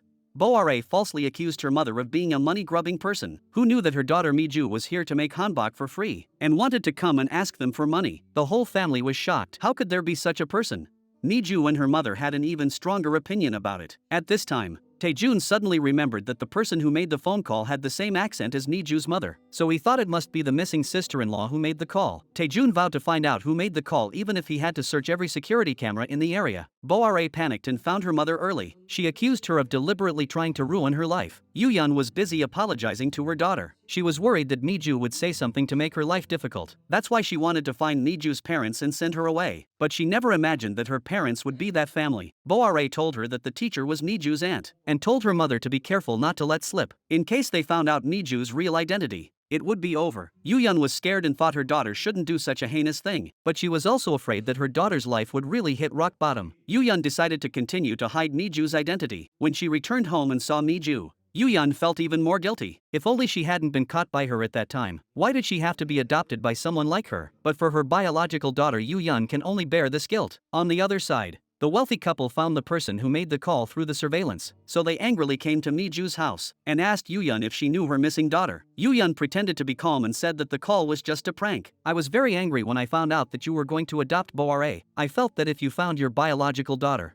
You could give Boare back to me, then Boare could help me make money again. Taejun was furious and accused Yuyun of being inhumane. Miju urged him to calm down, saying that there must be some misunderstanding. She asked the adoptive mother to explain that she was not responsible, but Yuyun was willing to be the bad guy to protect Boare. Madam immediately turned her attention to Miju again. Boare could not have volunteered the information that she was adopted. Therefore, the one who had spread the news about their family must be Miju. Yuyun is biased, but she can't stand to see Miju being bullied by Madam. She steps forward to protect Miju, saying that she is not at fault and that she did everything on her own. The sound of the quarrel between the several people startled Lucy. Lucy doesn't understand why they are calling her mother and grandmother rubbish. Miju quickly covers her daughter's ears, telling her not to listen to those bad words. Miju stops the Chable couple and makes them apologize to her, because her daughter heard the bad words. Madam pushes her to the ground and leaves. Miju was heartbroken by her foster mother's behavior. She ignored all the hard work she had done and always favored her sister, who had abandoned her. Yuyun's connivance made Boare even more unrestrained. The next day, she deliberately scolded Miju in front of the Chable mother for being shameless. How can you still have the nerve to come here after what your mother has done? And she told them to get out of the area as soon as possible. Seeing how filial Boare was, the lady immediately told Boare to call her mother in front of Miju. Boare's face was so excited that it was all crooked. She immediately called her mother Madam. Miju was really speechless about Boare. She has never called her own mother. Taejun also came out at this time and asked Boare to go with them to complete the adoption procedures that day. Boare finally became their adopted daughter as she wished. Miju was secretly teasing Jinho, who was sun-drying cloth in the courtyard. During their fight, Jinho accidentally fell into the dye vat. Miju immediately teased him. Suddenly, some memories flashed through Miju's mind. It was the scene of them playing as children. The same experience made Miju feel very familiar, so she asked Jinho if they had met somewhere before. She felt like she had played here before. Jinho said that the only person he had played with here was Madam's daughter. The next day, Jinho told his aunt about this. The teacher became even more suspicious that Miju was her missing niece, so the teacher hurriedly called Miju's mother to ask which police station she had registered Miju as missing. Yuyun, however, scolded the teacher for meddling too much, saying that she had adopted Miju since she could not even walk. But the teacher simply did not believe her, begging Yuyun to tell her the truth.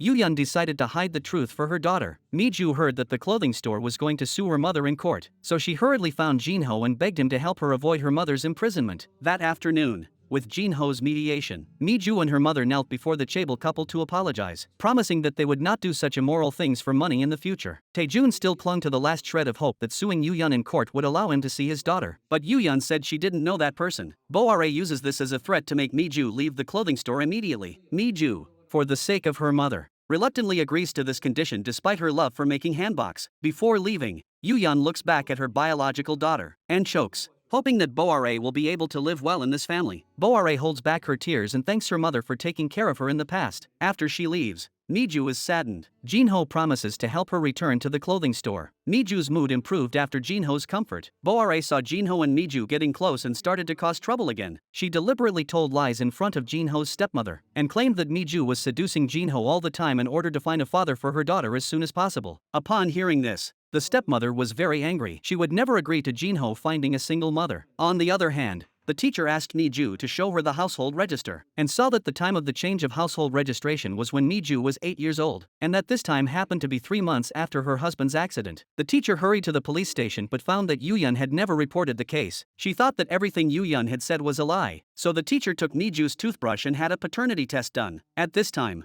the police station called to inform Miju that they had found Lucy's father. Just as Miju arrived at the police station, Jisoo also received a phone call and rushed over. When he saw the person who came, it was indeed Miju. To confirm, he stood behind and called the police. After getting a positive answer, he hung up the phone in a hurry. Jisoo went to Boare with a stronghold of anger, claiming that they had found their child, and that he would not let her go. Boare pretended to be calm after hearing this, saying that if she was afraid, she would not have come this far. She even threatened her by bringing up a daughter who did not even exist. Jisoo wanted to kill her right now. Boare couldn't believe how he knew she had given birth to a daughter, so she immediately went to her mother to inquire about the whereabouts of that child. If the child is there, she must be hidden from everyone. Her mother didn't want to implicate Lucy and refused Boare's request. Boare said that someone was now threatening her with that child. No matter what, don't let anyone know that it's her child. Her mother was very confused. No one knew Boare's child except her. After Jisoo learned that Lucy was his daughter, he happened to meet her on the way to school. Lucy is not unfamiliar with this uncle and talks to him a lot. At this time,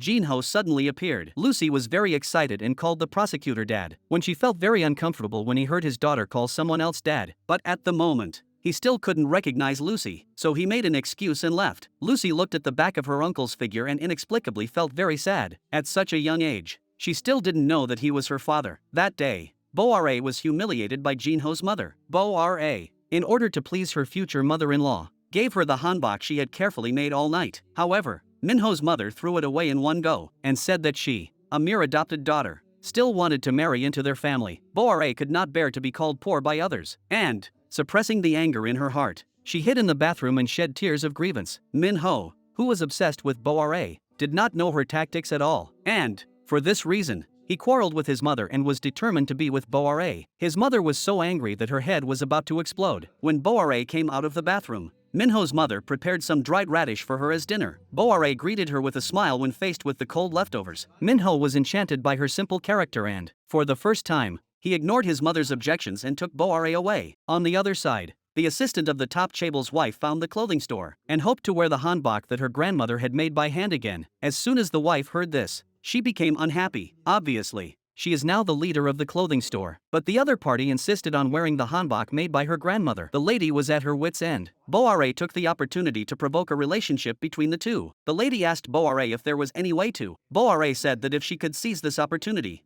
not only could she show the world the hanbok made by the lady, but she could also make her grandmother give up on her own initiative. After saying this, the two of them found their grandmother. They kept using the excuse that their grandmother was old and her leg was injured to persuade their grandmother to let them handle this matter. Grandmother knew that she could not resist the two of them alone and thought that it would be good if Miju were there. The teacher knew that her mother-in-law was in a difficult situation and would definitely be bullied by Bo-ra and the others. However, she could not appear suddenly at the moment. Otherwise it would put her mother-in-law in even more danger. So she asked Jinho to do her a favor. She took out the hanbok she had made for a competition before. She burned half of it and wrapped it up. She asked Jinho to take it to the costume museum. Bo-ra opened the package Jinho brought. Everyone was shocked for a moment. Bo-ra's expression changed drastically when she saw the clothes, because it was the hanbok she wore when she was a child to participate in the costume competition, and used tricks to make the chaebol adoptive mother lose the competition. And the face of the chaebol adoptive mother was also very ugly. Back then, she deliberately burned the hanbok made by her sister-in-law to make it a tie. Her mother-in-law is not stupid. The eldest daughter-in-law sent the hanbok from the competition 20 years ago to remind her that there was something wrong with the competition back then. Taejun witnessed his wife burn his sister-in-law's clothes but chose to hide what happened back then because his wife said he saw his sister-in-law abduct their daughter. When the couple discussed in the room how to deal with their sister-in-law,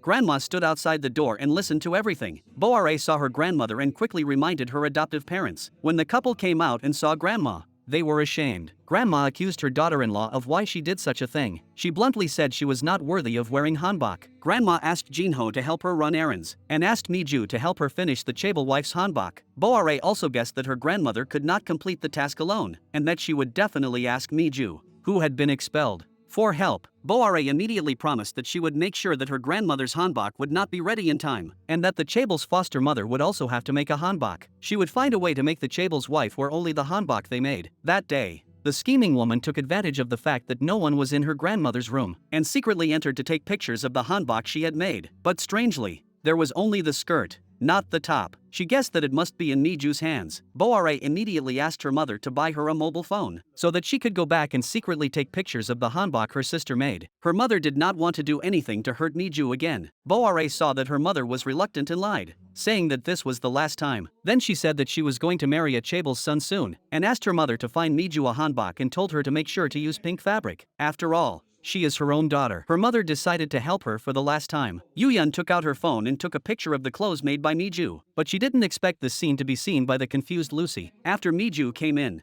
Yuyun asked her to make another pink hanbok for her. Although Miju was puzzled as to why her mother suddenly wanted to wear a hanbok, she still happily agreed to her request. Bo-ra was excited when she received the photo sent by her mother and went to the madam to report the good news. She also lied that Miju's mother would agree to do the work for money. The two of them were already basking in the joy of victory. Soon it was the day when the wife of the chaebol came to inspect the clothes. Grandma was very satisfied with the top Miju made, and kept praising Miju's craftsmanship. Boare ignored Grandma's objections and snatched the hanbok directly from the servant. She said bluntly that she could just give it to her. Jinho saw this and didn't say a word. Miju worked tirelessly and also made a pink hanbok for her mother to try on. Miju's adoptive mother looked at her filial daughter and felt a little guilty, but she secretly answered the phone that Boare had called. Grandma and the others were waiting in the living room to welcome the chaebol lady. The chaebol lady exchanged a few words with Grandma. Then the lady instructed Boare to bring the hanbok that Grandma had made. When Grandma opened the box containing the hanbok, her expression changed. What she saw was a pink, dull-looking top. Grandma couldn't believe it. Her hanbok had been switched. The mother and daughter pretended to be dumbfounded. The chaebol wife was even more furious when she saw this. Grandma was so angry that she almost fainted. Boare was overjoyed when she saw her grandmother being scolded. When her grandmother had been scolded for a while, she quickly took out the hanbok that had been switched. Grandma then realized that she had been tricked. But for the reputation of the clothing store, she could only praise her daughter-in-law's clothes as good, even though she didn't mean it. Just when Boare was feeling the best, her assistant came to inform her that the clothing store had just delivered the hanbok. Miri felt strange about who had delivered the clothes. When she opened the door, she was shocked to see Miju and Jinho, mother and daughter. Miju told her that the person she had been waiting for had arrived. The teacher took the hanbok she had prepared and went on stage. After more than 20 years, the mother-in-law and daughter-in-law met again. The two of them couldn't help but get teary-eyed. Miri still didn't forget to scold her sister-in-law in her ear for being shameless. The teacher didn't care about her and opened her clothes. The chaebol wife immediately fell in love with her hanbok. Miri immediately said that this was definitely not from a clothing store. Grandma told the wife that this hanbok was made by my eldest daughter-in-law, although it wasn't made by her hands. She is my most beloved eldest apprentice. The chaebol wife saw through it without saying anything and didn't make a decision on the spot. Instead, she carefully compared the two hanboks and gave Boare and her daughter the appropriate respect before choosing the teacher's hanbok. Miri was furious. This adopted daughter is really good for nothing. It's not bad enough that she caused her mother-in-law to have a stroke. She also forced her sister-in-law, who had been in seclusion for 20 years, to come out. Boare also didn't expect this to happen. Jinho suddenly appeared and interrupted the conversation between the mother and daughter. He told Miri to find the culprit who switched the clothes as soon as possible. Otherwise, he didn't mind doing it himself. Boare quickly called and threatened her mother not to tell the truth. Yuyun did not realize the seriousness of the situation and wanted to help her daughter hide the truth once again. Miju, on the other hand, recognized the pink top she had made for her mother at first glance. But she was in a dilemma. If she dug deeper, Boare's lie about being an orphan adopted by a chaebol would be exposed. But if she didn't do anything, it would be unfair to her grandmother and teacher. Miju confronted Boare and asked why she had switched their clothes, but Boare pretended not to know anything, and even asked Miju why she was meddling in this matter when she was not a disciple of the clothing pavilion. It seems that she wants to use this matter to return to the clothing pavilion. Boare tried to attack when she was stopped by Jinho, who warned her that if she dared to touch his woman, he would not be polite. Boare, however, told Jinho to teach Miju a lesson. Jinho laughed at her,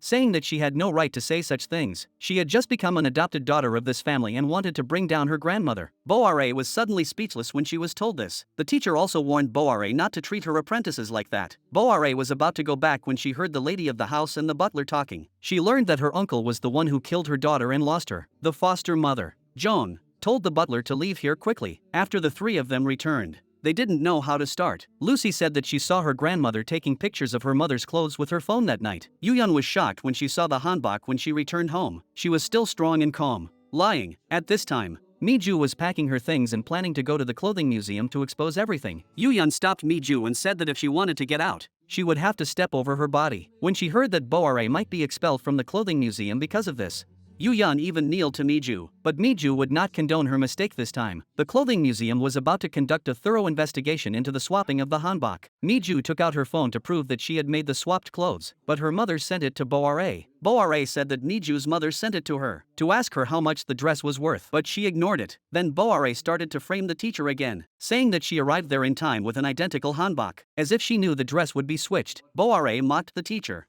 saying that it was a scene she staged to get back into the costume shop. At this time, Miju's mother pushed open the door and said that she had given the clothes to Boare. She immediately knelt down and confessed her crime. Boare still refused to admit it, saying that she was talking nonsense. Her mother told Boare everything she had been told to do. She persuaded Boare not to be stubborn and to admit her mistake quickly, but Boare was still arguing even though she was about to die. She said, "How dare you frame me without any solid evidence? Jinho then produced the evidence. The mobile phone that Boare had bought her mother was in her name. Miri also produced the blouse that the Chable wife was supposed to wear, which Boare had hidden after switching it with her own. Taejun accused Boare of such a terrible thing, and suspected that his wife had instructed her to do it. Miri hurriedly tried to distance herself from the incident, but the teacher did not give her the chance, and questioned her why she had made a hanbok that day, and the embroidery on the cuffs was exactly the same as the one Niju had made. Boare had no choice but to admit that she had made it herself, but she blamed her grandmother for not keeping their promise first and letting Niju, who had left the costume museum, make the clothes. The grandmother trusted Niju, an outsider, more than her own granddaughter. This was hard for her to accept, so she resorted to this desperate measure. When the grandmother learned that Boare and her daughter-in-law had done something to hurt someone, she couldn't bear it. She decided to let Niju inherit her daughter-in-law's position. After hearing this, Boare quickly knelt down and begged for forgiveness, taking all the blame on herself, because she knew that if Miri lost everything, then she would never get the clothing store. But her grandmother had already made up her mind. She didn't want to listen to Boare's lies anymore. Miri blamed it all on Niju and slapped her hard. Niju said that she didn't want the position at all. Miri let loose a fierce threat, saying that she would not let her go. She also told Boare not to associate with Niju in the future. Someone who had no manners. The foster mother scolded her when she saw her behavior. Boare is now facing more than just this. She and Minho plan to destroy Jinho's evidence, and it is already in Jinho's hands. Now they are preparing to hand it over to his father. Boare hurriedly called Minho to inform him, but she was still a step too late. Originally,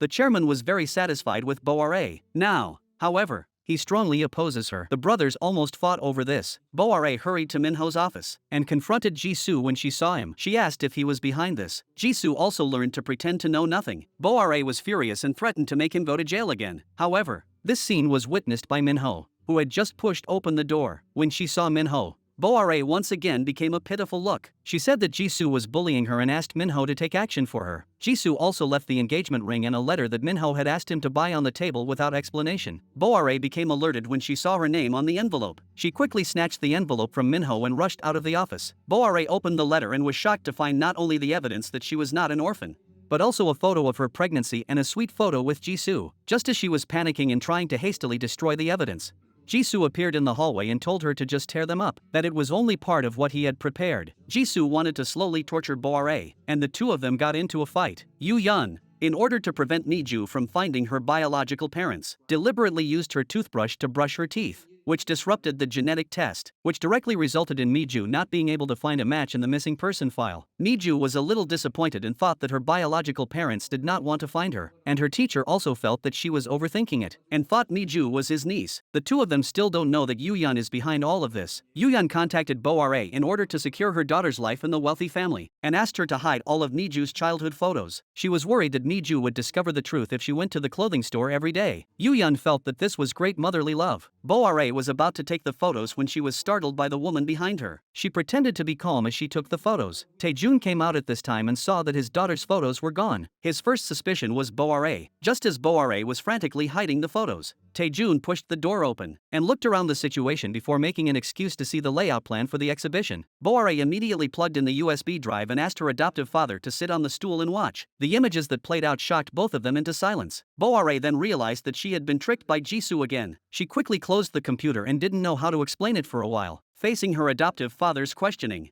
Boare started making up stories again. She said that Miju's mother saw her become the successor of the clothing store and felt that her existence would affect Miju. So she deliberately took these pictures and insisted that she was her daughter and asked Miju to send them to her. The adoptive father saw Boare's nervous appearance and knew that she was lying, but he also knew that he couldn't alert the cat, so he didn't pursue it further. When the adoptive father returned to his room, he looked everywhere but couldn't find a single photo of his daughter. He immediately told his wife about it. Miri not only didn't believe him, she also scolded him for suspecting Boare without evidence. Originally, when his sister-in-law returned, she wanted to take away everything she had. If it weren't for Boare, she simply wouldn't be able to live. Taejun questioned his wife about what would happen if her daughter couldn't come back. The teacher happened to see Niju's pillowcase and was very surprised. That was the pattern her husband had looked for before the accident. She hurriedly asked why this was there, but Niju had no recollection of her childhood memories at all. She only heard that it was hanging around her neck when she was picked up. Niju said she only remembered things when she was 8 years old. The teacher remembered that the time of the change of household registration was also when Niju was 8 years old. She was also undecided, so she took the pillowcase and ran home. After carefully confirming that this was indeed the pattern that she and her husband took from the master that night,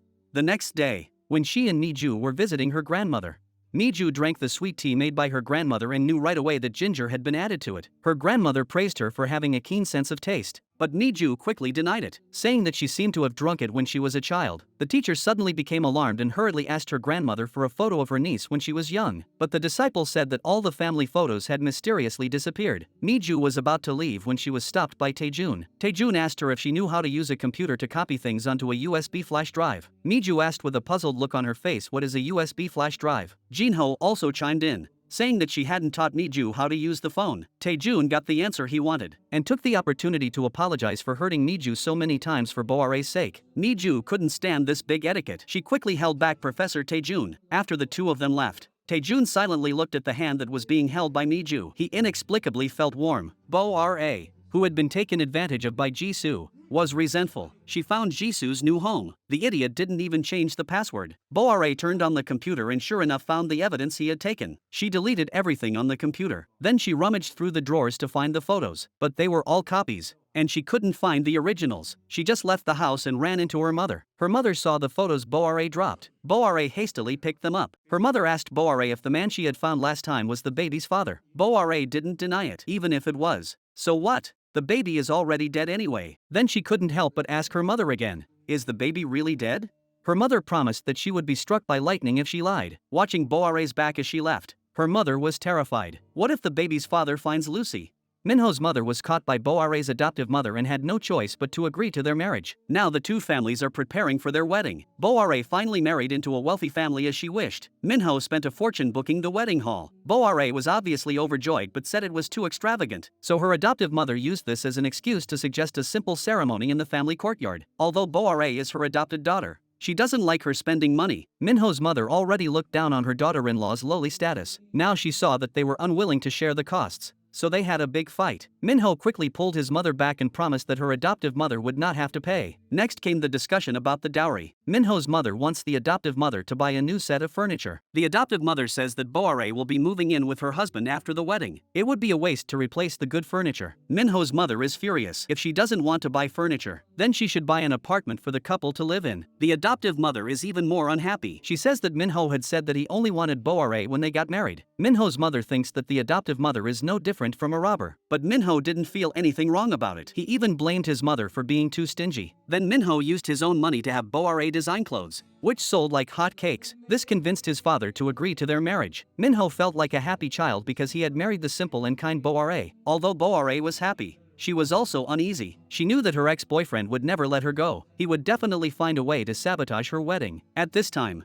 Jisoo came to pick up Lucy from kindergarten, and then took her to the playground to play. The father and daughter had a great time. However, Boare learned from Minho that Jisoo had found his daughter. He didn't go to work today. Boare was shocked. She made an excuse and hurriedly left. Then she went downstairs to Jisoo's, and saw Jisoo send Lucy downstairs. The two said goodbye happily, which Boare, hiding in the corner, saw clearly. She couldn't believe that her abandoned daughter had been adopted by her younger sister. Jisoo, who had returned home, discovered that Boare had gone through his things. Boare was about to go out when she was surrounded by a group of police officers. She was arrested on suspicion of burglary. Boare didn't take it seriously at first, but when she saw Jisoo, she started to panic. This scene happened to be witnessed by her adoptive father, who had just returned home. Taejun was at a loss for words and hurried back to tell his wife, facing the evidence captured on surveillance. Boare still tried to deny it. Her foster mother arrived. Seeing this, Boare immediately changed her appearance to that of a victim, and said pitifully that the man who had pursued her back then had come again, not only interfering with her relationship with Minho, but also framing her as a thief. Her foster mother looked at her with a heart full of pain. Yuyun learned that her daughter had been taken away by the police and went to beg Miju to save her. Miju, however, told her to do it herself if she was capable. Yuyun was worried that if it was found out that Boare had already given birth to a child, not only will she not be able to get married, she may even go to jail. Yuyun finds Jisoo and says right away that Lucy is not his child. Jisoo says that the paternity test shows that Lucy is his daughter. If she has come to plead for Minkyung's sake, she should hurry back. A woman who has abandoned her child several times is not worth forgiving. Jisoo once again persuades Yuyun to hurry back. An angry Yuyun says, then arrest Boare and put her in jail. By then, the injured party will definitely also be Lucy. Lucy has always believed that Miju is her mother, and after learning the truth, she will never accept you as her father. No matter what Yuyun says, Jisoo is not willing to let Boare go. Minho rushes to the police station to question Boare about what happened, but Boare starts to distort the truth again, saying that Jisoo deliberately framed her as a thief. The purpose is to prevent their wedding. Minho feels puzzled after listening. Boare asked him not to believe it and go and take a look at the surveillance. She had been threatened by Jisoo many times, and looked so pitiful that Minho felt his heart ache. Minho checked the surveillance footage and indeed saw Jisoo repeatedly assault Boare. In a rage, Minho found Jisoo and punched him directly. Jisoo didn't understand what was going on. Minho questioned him as to why he had treated Boare that way. Was he acting under Jinho's orders? Jisoo had wanted to expose Boare's true colors, but the words stuck in his throat. He told Minho to ask Boare himself why she had rummaged through his home. The obsessed Minho would never believe Jisoo's words. He blamed himself for trusting him too much, feeling that Jisoo had betrayed him. He fired him on the spot. Jisoo had just arrived at the entrance to the residential area when he saw Miju and Lucy. They were so close as mother and daughter. Will exposing everything really make his daughter and Miju unhappy? Now he really doesn't know what to do. Miju returns home and hears her mother's rebuke. Miju finally gives in to her mother's desperate pleas and agrees to go see Boare. The next day, as soon as she reaches the intersection, she hears the news that Jisoo has been fired. This makes Miju feel puzzled. Even if Jisoo loves Lucy dearly, there is no need to lose his job just to sue Boare. Could it be that the two of them have some deep hatred for each other? Miju visited Boare with her doubts and asked her what her relationship with Jisoo was, but Boare blamed Miju for everything. The silly Miju didn't pick up on the innuendo in Boare's words, and even asked what their relationship with Lucy was. Why blame Lucy for the two of them becoming like this? Hearing Boare say this about her own child, she really deserves to be locked up here. Boare was so angry that she was about to lose her mind. Her wedding was about to take place. She couldn't stay here forever. Here, at this moment, she had already forgotten how she had treated Jisoo back then. However, Miju, who had just left the house, sensed something was wrong, and thought about Jisoo's behavior over the past period of time. Then she hurried to the police station. Miju asked the police officer if the person with Lucy's genes was Jisoo. After getting a positive answer, Miju was beside herself with anger. Lucy is actually the child of her sister in Jisoo. Miju finds it hard to accept. She walks aimlessly on the street, and when she gets home, she doesn't know how to face Lucy. She runs into her room and cries. Sooner or later, Lucy will find out that she is not her mother. How is she going to explain to Lucy? Miju thinks about it all night and finds Jisoo to confess. She already knows that Lucy is his child with Boare. Let them solve this matter themselves and don't involve Lucy. No matter what others say, Lucy will always be her child. It has nothing to do with him and Boare. If he pretends not to know, Boare won't take Lucy away. Jisoo was suddenly speechless. He could only thank Miju for raising Lucy so well. Miju, however, said that raising her own child doesn't require anyone's thanks. Miju had just returned home when her mother asked her if she had gone to see Boare. She lied and said that she was too busy to go. Her mother then started scolding Miju again, saying that she had no conscience. Miju asked her mother if it was because Lucy was her sister's child that she let her raise her. Was it because she wasn't her biological child? My mother has been deceiving me from the beginning. Have you ever treated me like your own child all these years? But after hearing this, her mother shamelessly said, "Is bloodline that important?" Thanks to herself, she was able to raise such a well-behaved child as Lucy. Miju should kneel down and thank herself. Now she's blaming her instead. Miju really wants to die from being angry at this kind of mother. All these years, no matter how much she loved her mother, she always only loved her mother, and treated her like a beggar she picked up. She felt extremely sad. On the other side, Boare was released and immediately became arrogant. She told Jisoo to recognize the truth and not always oppose herself. Jisoo said that he let her go because he owed Miju. Boare then found her mother and questioned her. How could she do such a thing? Miju was clearly raising her child, but she said that the child died. Now Miju knows everything. What if she threatens her? Yuyan asked Boare if she didn't feel the least bit guilty towards Miju, but she said that she didn't ask her for help, so why should she feel guilty? Boare asked her mother to hide Lucy when she held her wedding ceremony. After she got married, she would take Lucy to Thailand. Her mother panicked. She didn't know how to survive abroad without knowing anything. But Boare didn't care about her mother's life and only cared about herself. It's the heart of a poor parent. This is all because her mother brought this on herself. That day, the teacher deliberately asked Miju to help her put the fabric in the warehouse. She deliberately didn't say where the warehouse was and followed her quietly. Miju didn't realize until halfway there that she hadn't asked the teacher where the warehouse was. Suddenly, she saw the shadow of her own childhood and followed it without realizing it. All of this was seen by the teacher in the distance. Miju took several turns before arriving at the warehouse. The teacher was extremely surprised and asked Miju if she had been here before. Miju herself also found it incredible and didn't know how she had arrived here. She also accurately described the location of the other dying warehouses. The teacher guessed correctly that Miju must be her niece, Boare, who was hiding in the doorway. was terrified when she saw this. She was worried that the teacher had already discovered Miju's true identity. The old lady prepared the fried noodles that Miju and Lucy loved to eat in order to entertain them. Taejun saw Miju eating so happily and also missed his daughter. Then he shared his noodles with Miju. From afar, Boare saw it and was both envious and jealous. After dinner, Miju and Lucy happily played in the courtyard. Lucy suddenly said, "Mommy, the dyeing workshop in your painting has kites, but why aren't there any here?"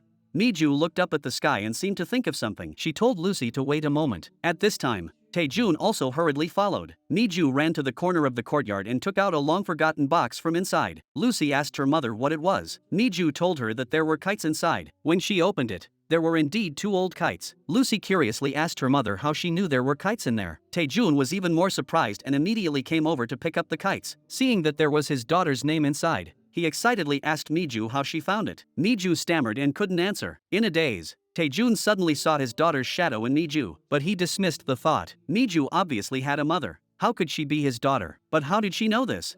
With doubts, Taejun hurriedly found his sister-in-law and asked if Miju was adopted. The teacher told him that Miju was an orphan, which made Taejun even more excited. The teacher also said that she had helped Miju do a paternity test not long ago, but the results showed that they did not match. Taejun suddenly felt disappointed. Consolation was that he had thought too much. Otherwise, how could he not recognize his own daughter?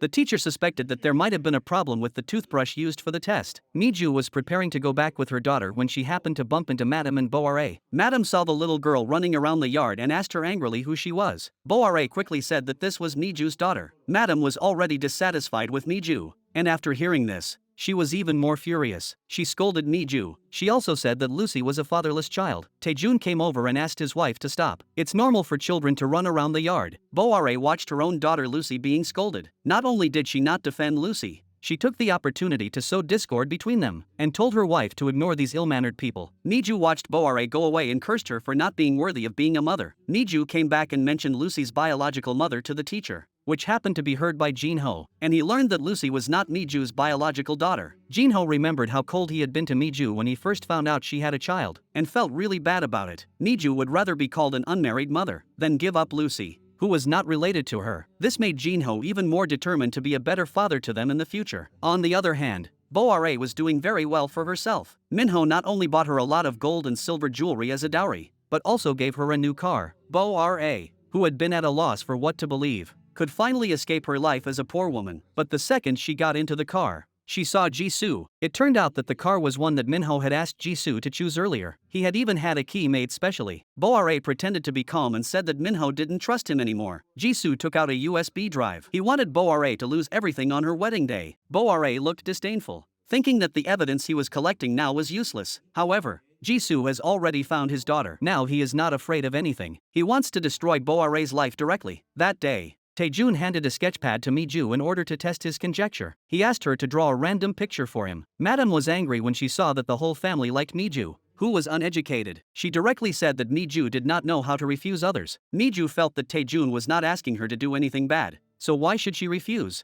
The teacher saw this and quickly interrupted the quarrel between the two, so as to avoid embarrassment when they are mother and daughter in the future. Boare, in order to get along with her future mother-in-law, specially chose skincare products that her mother-in-law likes and gave them to her. Unexpectedly, her mother-in-law looked at her with disgust. At this time, the nanny came downstairs. Boare looked up and saw that it was actually her own biological mother. She hurriedly lowered her head for fear of being recognized. Her mother-in-law saw this and immediately scolded her for not having any manners. Even when she sees her own nanny, she should greet her. Boare had to pretend not to know her and greet her. Then she gave her mother a wink and walked upstairs. Boare questioned her mother why she was working as a nanny. Yuyun was angry when she remembered how her daughter had just been treated. Is this the life you want?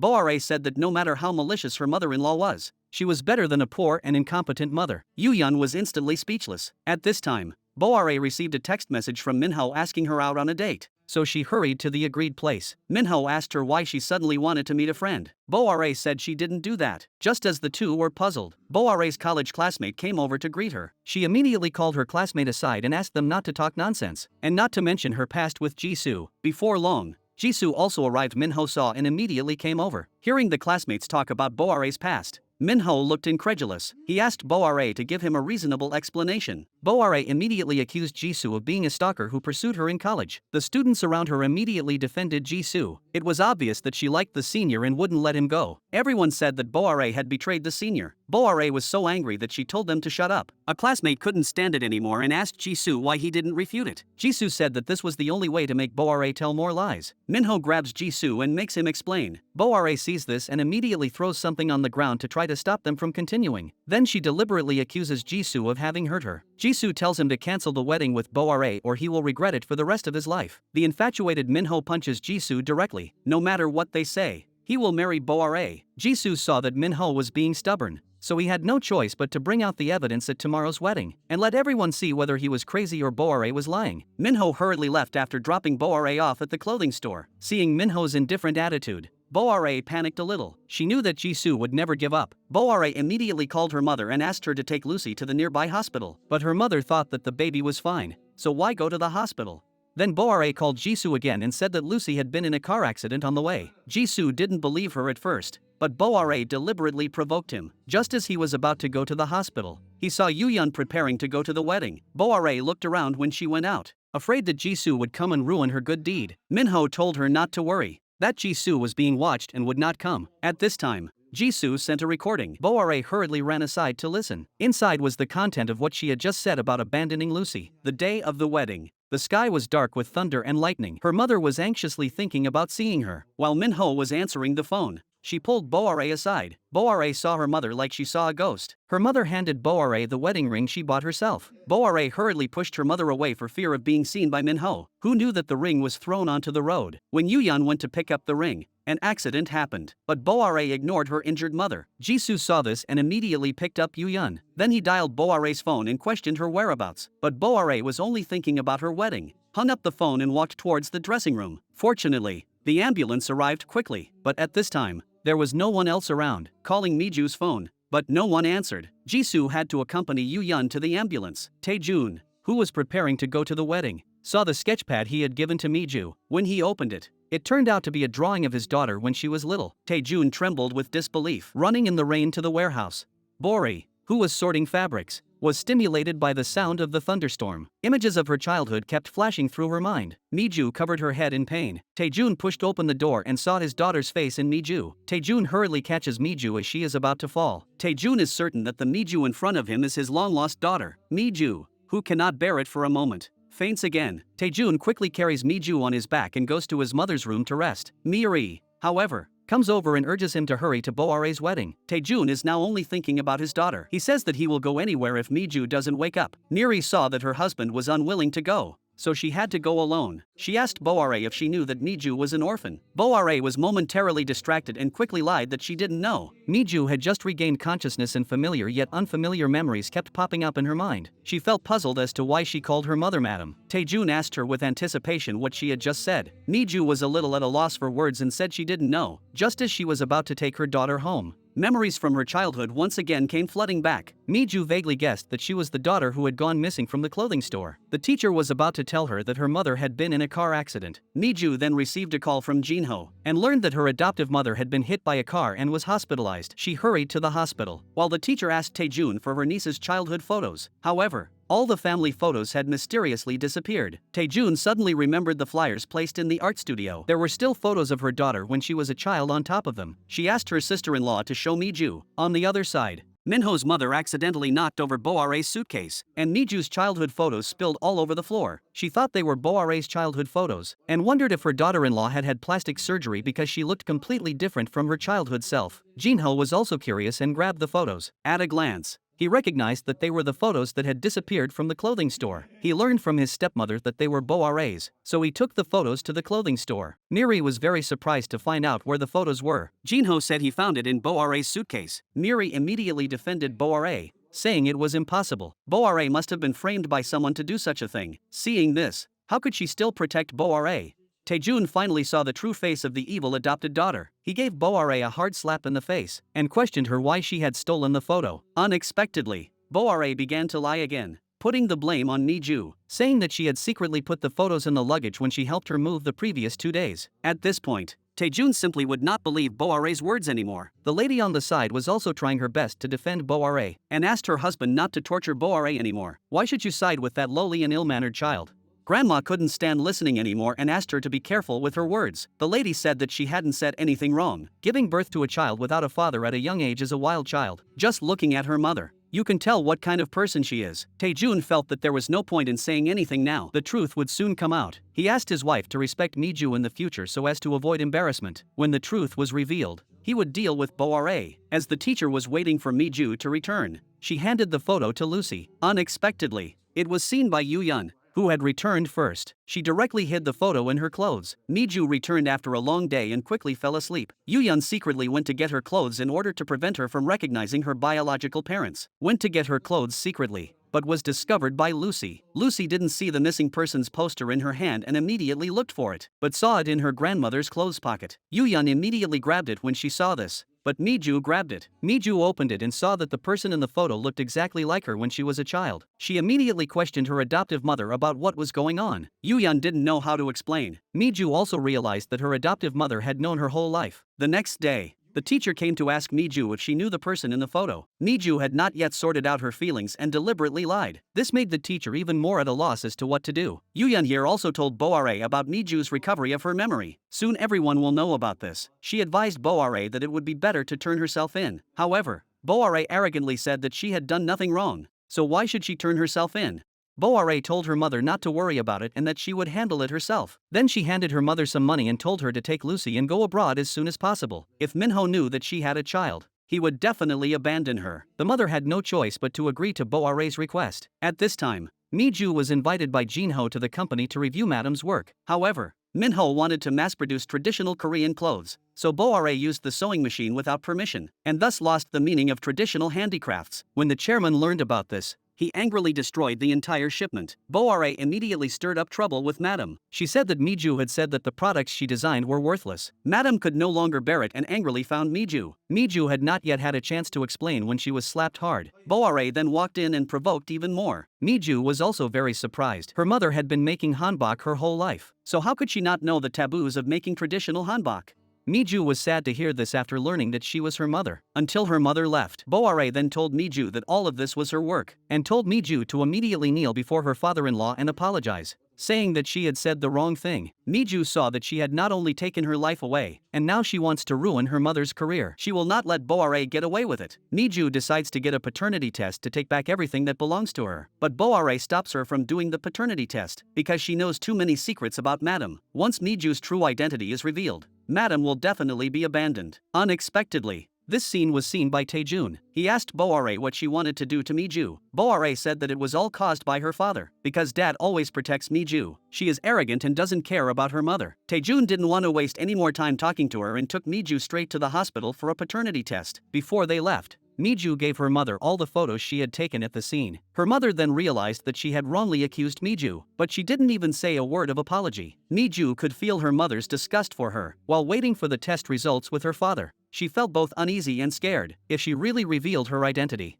Boare would definitely do something bad to her. Madam was furious and went to find Boare to scold her for doing something like this without telling her. Boare saw that she had lost her adoptive mother's trust. She directly threatened her adoptive mother not to find her daughter, or she would tell her about how she caused her uncle's death 20 years ago. Madam was terrified by Boare's words. Taejun came in and asked his wife not to do anything to hurt Miju. Otherwise, how will she bear the guilt in the future? But the wife said that she just hates Miju. Her husband told her that Miju is most likely their daughter, but the wife just doesn't want to admit that Miju is her child. Taejun saw that something was wrong with his wife and asked him what he was afraid of. Could it be that Boare has caught something on him? He asked his wife not to be sincere with Boare anymore. Jisoo found out that Boare had her mother apply for a passport and planned to let her mother secretly take Lucy out of the country. Miju was furious when she heard about this. She angrily confronted Boare and accused her of stealing her birth parents from her and now trying to separate her from Lucy. Miju warned Boare that she would pay for this in the future. Miju was now also very disappointed in her adoptive mother and directly told her that she had done a paternity test herself and that she would leave her once the results came out. Yuyun was terrified when she heard this and immediately told Boare about it. Boare had another evil idea when she heard this. The next day, Taejun went to the identification agency, but he was cowardly. He was afraid of being disappointed. The doctor directly gave the answer. He and Miju's parent-child relationship was established. Taejun's eyes reddened. and he took out the identification report. After confirming that he wasn't dreaming, he ran out of the identification agency like crazy. He knew that Mi-ju must be somewhere. At this time, Mi-ju was sitting in front of the flower bed and saw her father looking for her. Mi-ju took the blame for everything and blamed herself for being so stupid that she didn't recognize her own parents. Her father was in tears as he heard her and knelt in front of her. He knew exactly how his daughter had been treated in her adoptive family. The father and daughter cried heartrendingly and hugged each other tightly. On the other side, the lady and Boare came to see the venue for the hanbok presentation. Boare handed the documents to her adoptive mother and asked her to cooperate with her plan. As soon as the lady opened the documents, a photo fell out. It was a photo of her daughter hugging Yu-yun. She was shocked. Why would this person take a photo with her daughter? Madame questioned Boare what was going on. Boare guessed that Jisoo must have been behind this. Now Mi-ju's identity could no longer be kept a secret. She immediately turned on her face and threatened Madame. If she didn't want to end up in trouble, she would go find her daughter. Madame had no time for this now. She hurried to confront Mi-ju's adoptive mother. The lady arrived at Mi-ju's house and slapped Yu-yun directly in the face and loudly questioned her where her daughter was. Yu-yun pretended not to understand what the lady was saying, and when the two women started to fight, Lucy called the teacher over. The lady saw her sister-in-law and questioned her if she knew where her daughter was. The teacher directly said that her daughter, who had been missing for many years, was Mi-ju. Just as the lady was verbally insulting Mi-ju, this scene happened to be seen by Mi-ju, who had just returned home. The lady looked at the person she hated the most in front of her and made her tell the truth herself. Mi-ju never expected her biological mother to hate her so much. She apologized to her mother for living the way she liked. However, the lady still couldn't accept the reality and collapsed on the ground, crying hysterically, blaming the heavens for treating her this way. Mi-ju, however, squatted down next to her mother and tried to help her wipe away the tears from the corners of her eyes. Her mother opened her hand with disgust. Mi-ju didn't want to argue with her mother, saying that she would wait for the day when her mother accepted her, and until then she will live as Mi-ju. The teacher scolds the lady. If that's the case, why bother looking for your daughter? She's not even qualified to be a mother. Mi-ju returns to her room and discovers that her adoptive mother is planning to take Lucy, her foster daughter, who she raised believing that her sister had given birth, and take her abroad to live. Mi-ju insists that she wants to keep Lucy, but Lucy insists on living with her grandmother because she knows that her mother is looked down upon because of her, and that she can only be happy if she is not around. Mi-ju angrily scolds Lucy for having such thoughts. She accuses her adoptive mother of why she wants to take Lucy away. The adoptive mother says that she has now found her biological parents. If she takes Lucy with her, she will definitely not be able to live a good life. Mi-ju cries heartrendingly. Lucy tells her mother not to cry. The lady picks up a photo of her daughter when she was young and looks at it left and right. She still can't believe that Mi-ju is her daughter, and she has done so many hateful things to her. Tae-jun knows that his wife can't accept it for the time being, but he must bring her Mi-ju back no matter what. At this time, the lady thought, if Mi-ju really is her daughter, if she tells the story of the car accident, she'll be in trouble. The next day, Jinho tricked Mi-ju into coming home and wanted to take her to meet his parents. However, Mi-ju, who had not even graduated from middle school, was also carrying a child. Naturally, she was not well received by the family. Jinho's stepmother mocked Mi-ju. Lucy could tell that her grandparents did not like her, and quickly promised that if they married her mother, she could live with her grandmother. Boare didn't care where her own daughter lived. She was only worried that Mi-ju would blab, so when Mi-ju started talking, she immediately interrupted. Jinho stopped the fight and said that not only would he marry Mi-ju, he would also adopt Lucy as his daughter. The chairman asked Yu-yun to take Lucy home first and said he wanted to talk to Mi-ju alone. Boare hurriedly followed and told her to go home right away, pack her bags, and take Lucy with her and go abroad. If Mi-ju tells the truth, it'll all be over. If Lucy isn't here, she can still escape. The chairman wants his son to find a girl from a good family, so he won't approve of the marriage, despite the opposition from his family. Jinho is determined to marry Mi-ju. If his parents don't approve, he doesn't need to try to win them over. Mi-ju returned home but didn't see Lucy or her foster mother anywhere. She immediately rummaged through the house and found that her passport and luggage were all gone. After discovering that she couldn't get through on the phone, Mi-ju became panicked. At this time,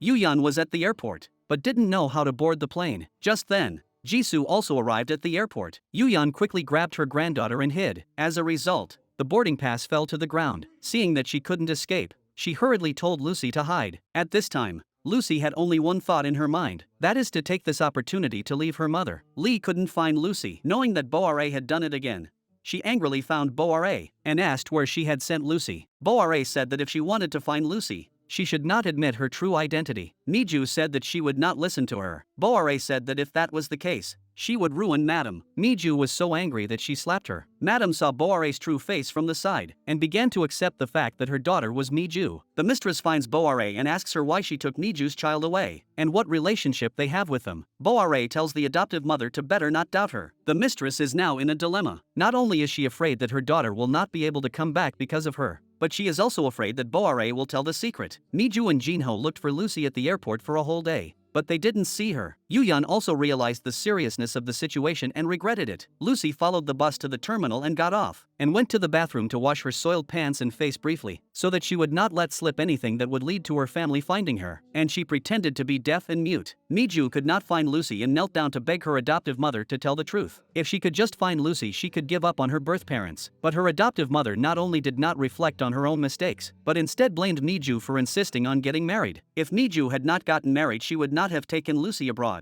Unexpectedly, this scene was seen by Madame, and saw her own daughter being bullied. She ran madly over and pushed Yuyan to the ground. Seeing Miju like this, Madame also remembered the feeling of losing her daughter back then. Boare wasn't worried about Lucy at all. On the contrary, she felt that it would be better if she got lost. She even ordered her mother not to look for Lucy again. This way, her chaebol life would not be affected. Her mother grabbed Boare and scolded her for not being worthy of being a human being. The conversation between the mother and daughter was heard clearly by Madame behind them. Boare was so scared that she quickly stood up and hurriedly explained to the lady that she had no relationship with the woman in front of her. Yuyan, however, told Boare that she was the one who had called the lady. Then she handed the lady a paternity test report, confirming that she was Boare's biological mother. But Boare was still unrepentant. She even threatened her adoptive mother that if she told anyone about what had happened today, she would tell everyone about what had happened 20 years ago. Yuyan immediately knelt down and apologized to the lady for her daughter's actions. But the lady didn't care about that and caught up to Boare,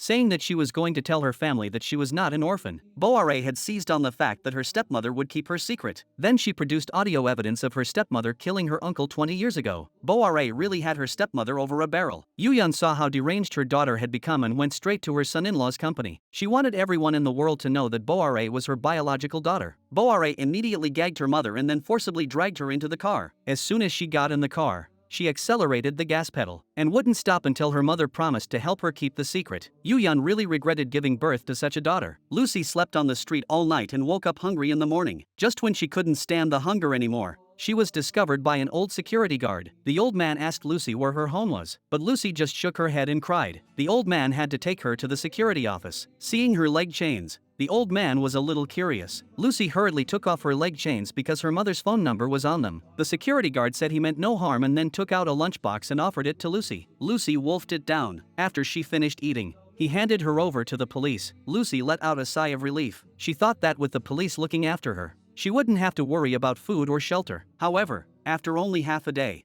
the police announced her name. Lucy was so scared that she didn't know what to do. How could she have been discovered so quickly? Just as she was thinking of how to escape, Jisoo, who had been running around for a day and a night, arrived. Seeing his daughter in such a sorry state, and hurriedly asked her what was wrong. Lucy didn't know that Jisoo was her real father. Perhaps because of their blood relationship, she couldn't help but throw herself into Jisoo's arms and cry. Jinho also quickly arrived. He promised Lucy that he would not only marry her mother, but also register her as his own daughter and raise her as his own. Jisoo also went out and bought some clothes for his daughter so that she could go back looking beautiful. Miju knew that Lucy had returned and had been waiting at the door. She really missed her daughter, but the words that came out of her mouth turned into scolding. Lucy had never seen her mother lose her temper like this before. This also made Lucy realize the seriousness of the problem. She knelt on the ground and promised that she would never leave her mother again. The adoptive mother was soon taken away by the police for investigating Lucy's disappearance. Boare knew that she was afraid that her mother would reveal the fact that she had stolen Miju's ID card. She hurriedly called her mother in the interrogation room and told her not to talk nonsense. On the other side, Jisoo called Boare and asked her to confess as soon as possible that Lucy was her biological daughter, so as not to hurt Miju, who helped them raise the child. Boare, however, looked indifferent, relying on Minho's love for her. She thought Jisoo could not do anything to her, but as soon as she went downstairs, she noticed that her father-in-law had not yet left for work. Her father-in-law said that the secretary had something to hand over to him. Then Jisoo came in with a stack of documents and told Minho that this was what he was looking for. Boare quickly snatched the documents and tried to hide them from them. Minho could tell that his wife was up to something. If she had nothing to hide, she wouldn't have to hide. Minho opened it and saw a photo of Boare and her real mother, and a photo of her and Jisoo. Minho was a man of integrity. He only handed the first photo to his father. Jisoo directly pointed out that it was a photo of Boare and her real mother, revealing Boare's ugly face of pretending to be an orphan. Minho questioned his wife about her relationship with the person in the photo. Boare explained that Jisoo was her senior at university, and that they had just taken a group photo together. However, this time Minho no longer believed her. Boare sensed the crisis and pouted into Minho's arms. Minho no longer indulged her and told her to leave immediately. Boare had no choice but to obediently walk out of the office. Minho took out the remaining information. However, it was a photo of Boare and Jisoo in an even more intimate pose, and the anniversary of their togetherness on the back. Her wife's lies have greatly insulted Minho's pride. Boare has just walked out of the office when she is taken away for investigation on suspicion of child trafficking. She has no patience to stay here now. She says that Yuyun is their family nanny. She is the one who said she would leave with her granddaughter. She doesn't know how to take a plane and just called to consult her. Boare knows that her mother will not do anything to her, so she blames all the crimes on her mother. The police told her to tell the truth, but Boare lost her temper and emphasized once again that she had nothing to do with it. Yuyun then said that Boare had nothing to do with it. If they didn't believe her, they should ask the child to find out the truth. However, when questioned, Lucy took all the blame on herself, because otherwise her grandmother would definitely go to jail. Boare tried to shift the blame to Miju, but her mother stopped her. At this point, if they continued to argue, it would only be detrimental to Miju. The police had no choice but to close the case. Boare also left with an arrogant face. Miju was extremely disappointed in her adoptive mother, and decided to repay her for raising her for 20 years this time. Yuyun was saddened until the moment Miju left. Boare just returned to the office and discovered that Minho had taught someone to install a tracker on her car. Then she discovered that her father-in-law had left work early. Upon asking, she learned that it was because the adoptive parents had found their daughter and were preparing to celebrate. Taejun and his wife came to pick Miju and Lucy up. Yuyun only started to panic when Miju was about to leave. She grabbed Miju and begged her not to leave, but Miju no longer wanted to live with her biased mother. Miju shook her hand off and walked out, while the two families were waiting at the clothing store. Boare tried to ease the atmosphere and told her grandmother and aunt that she had returned, but they did not welcome Boare. Jinho's stepmother soon sensed the subtle atmosphere and quickly covered the embarrassment with laughter. Not long after, the Chable couple also rushed back. Boare called her adoptive mother aside, and once again threatened her with what happened 20 years ago,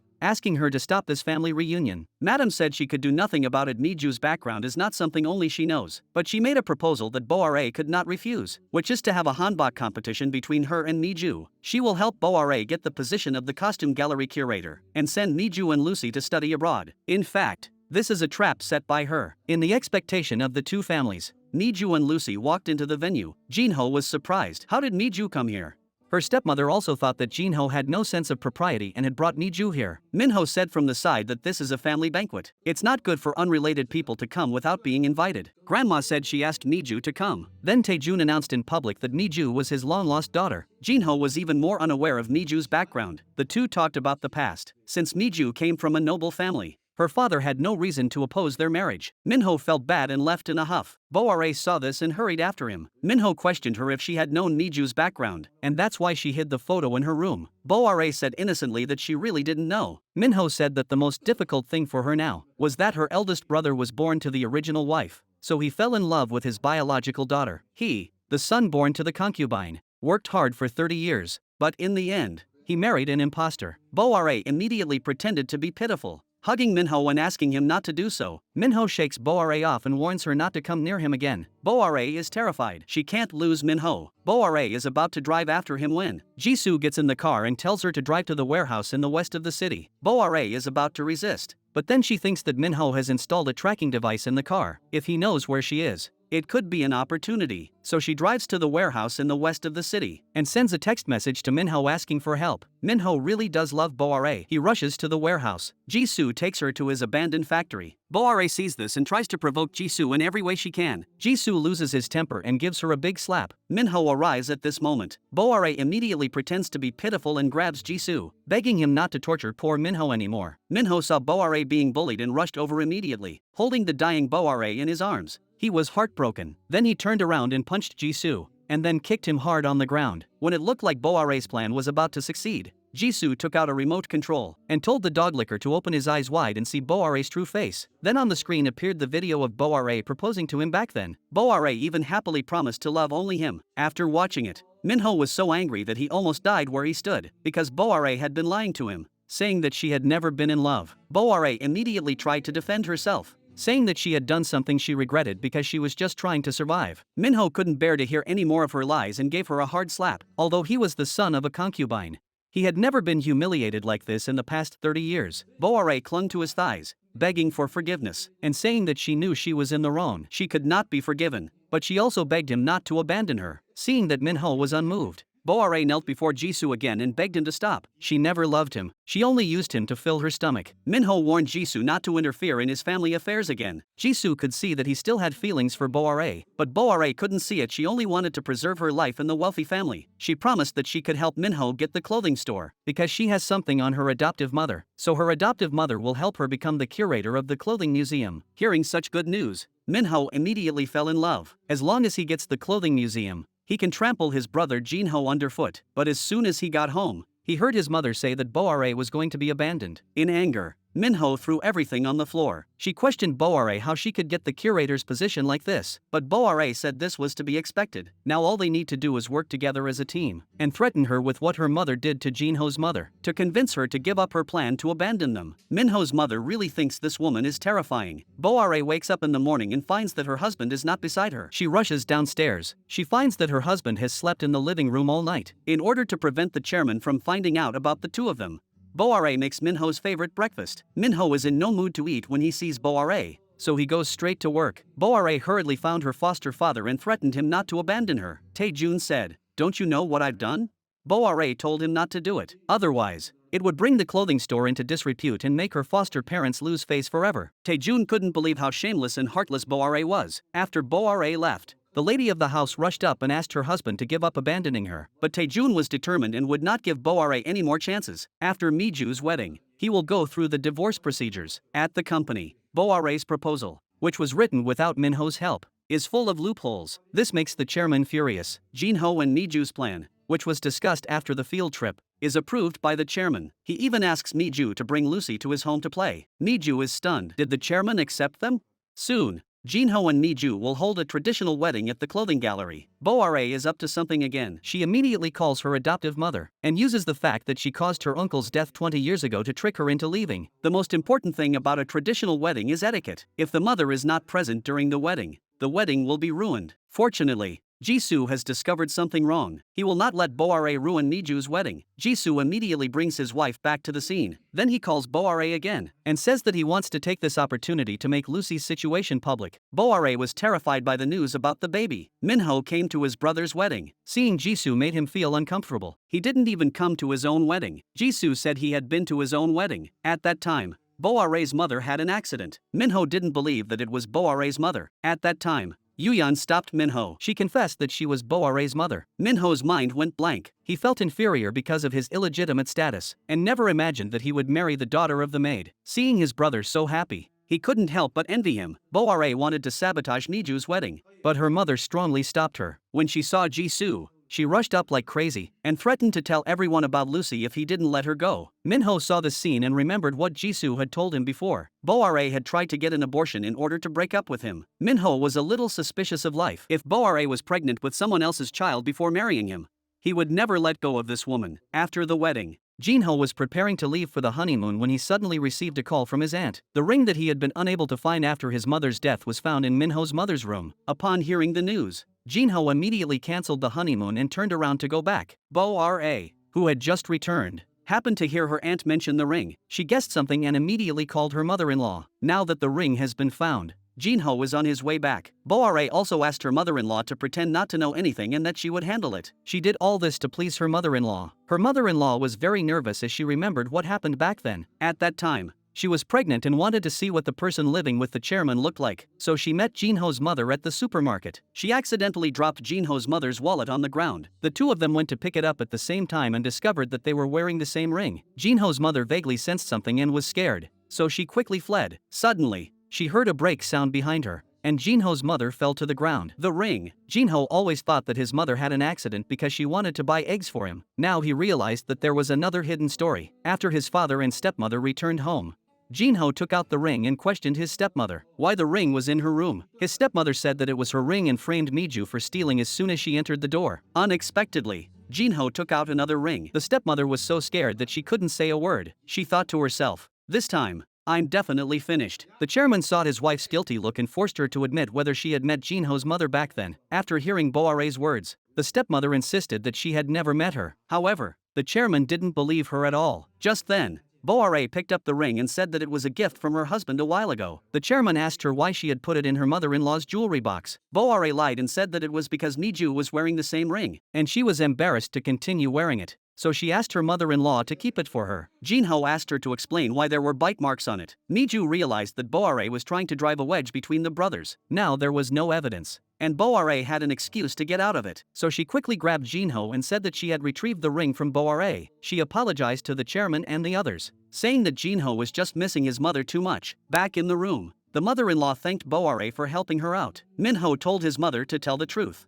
but she was worried that she would be thrown out if she did. Boare now stood by her mother-in-law. Minho questioned whether Boare had used such despicable means to stay by his side. The adoptive mother's side learned that Boare did not go on her honeymoon and thought that they would come here. As a result, they specially prepared a new quilt and laid it on the bed. They did not expect Miju and the others to go to Fei Shukai. Madame Fei Shukai learned about the ring and asked them to go and ask the supermarket owner to find out before Boare did anything. Miju went to the store and was surprised to see Boare there. Boare warned the owner that if he said anything without proof, he would be accused of perjury. Then she said she wanted to purchase more than 10 million worth of fruit. The owner chose to hide the incident from that year for the sake of profit. The stepmother thought that was the end of it and quickly praised her daughter-in-law for being so smart. The two were happily chatting when Miju interrupted them and asked Boare to show her the warranty for the ring in her sister-in-law's name. Boare thought Miju couldn't read the English on it and took it out. Miju really couldn't read it, but she took out another warranty and said that the diamonds on the ring were fake. The stepmother cried and said that her husband would never give her a fake ring. She had already had it appraised for safety's sake. Jinho then said that it was indeed his mother's ring. It turned out that Miju had said all that to trick her. The stepmother then realized that she had been tricked by them. Jinho angrily asked his stepmother why she wanted to meet his mother. The stepmother quickly knelt before Jinho and apologized. His father also apologized to Jinho. It was all their own fault. Miju stopped Boare and told her to apologize to Jinho, but Boare not only felt no guilt, she also told them to thank her. Thanks to her, they had been able to gain their father's sympathy. Jinho wanted to go up and hit her when he heard this. Miju stopped Jinho, saying that it was useless to hit someone like her. Boare had now lost the trust of her in-laws. She wanted to see how long Boare could still be arrogant. After everyone had left,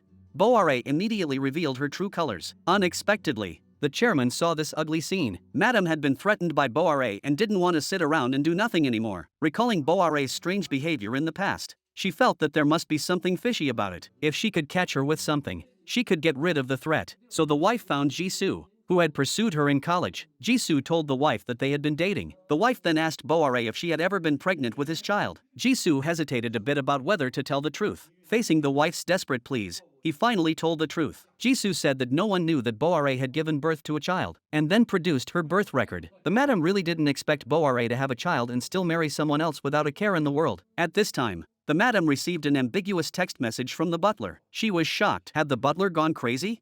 She didn't expect it to be Boare who answered the phone. It turned out that when the butler was about to leave, Boare secretly replaced his phone, just to prevent the butler from contacting other people after he left. That's why she told the madam not to abandon her. Otherwise, all of her secrets will be exposed. The lady felt like she was being tortured to death. She hurried to the hospital and found Boare's medical records. Then the lady came to Boare with justification, but Boare ignored her. At this time, the lady said that she had been pregnant before. This made Boare panic. She hurriedly took her adoptive mother outside and asked her what she wanted. The lady directly threw the photocopy in Boare's face and asked her what happened to the child she gave birth to. Boare had just returned to the office when the chairman asked her if she was going to abandon the company. It turned out that Minho had arranged everything for her. Not only did he make her give up all her positions in the company, he also took back the rewards he had given Boare before their marriage. Boare had no choice but to obediently sign the papers. Back in the office, she accused Minho of making such a decision without consulting her. Minho said that she had also lied to him without consulting him. Boare never expected Minho to treat her like this. Then she just returned to the store and found Jisoo. Jisoo, however, deliberately threw the things on the table to the ground. Then he took the opportunity to pick up Boare's phone and delete everything in it. Boare guessed that this must be the good deed of her adoptive mother, so she called and lied that she still had a backup and continued to threaten. In order to completely subdue Boare, her adoptive mother told Miju about this matter. She is now going to find Boare's daughter. Miju is worried that Lucy's identity will be exposed. and asks her mother not to do it. Her mother says that this is the only way to keep Boare in check. As time is running out,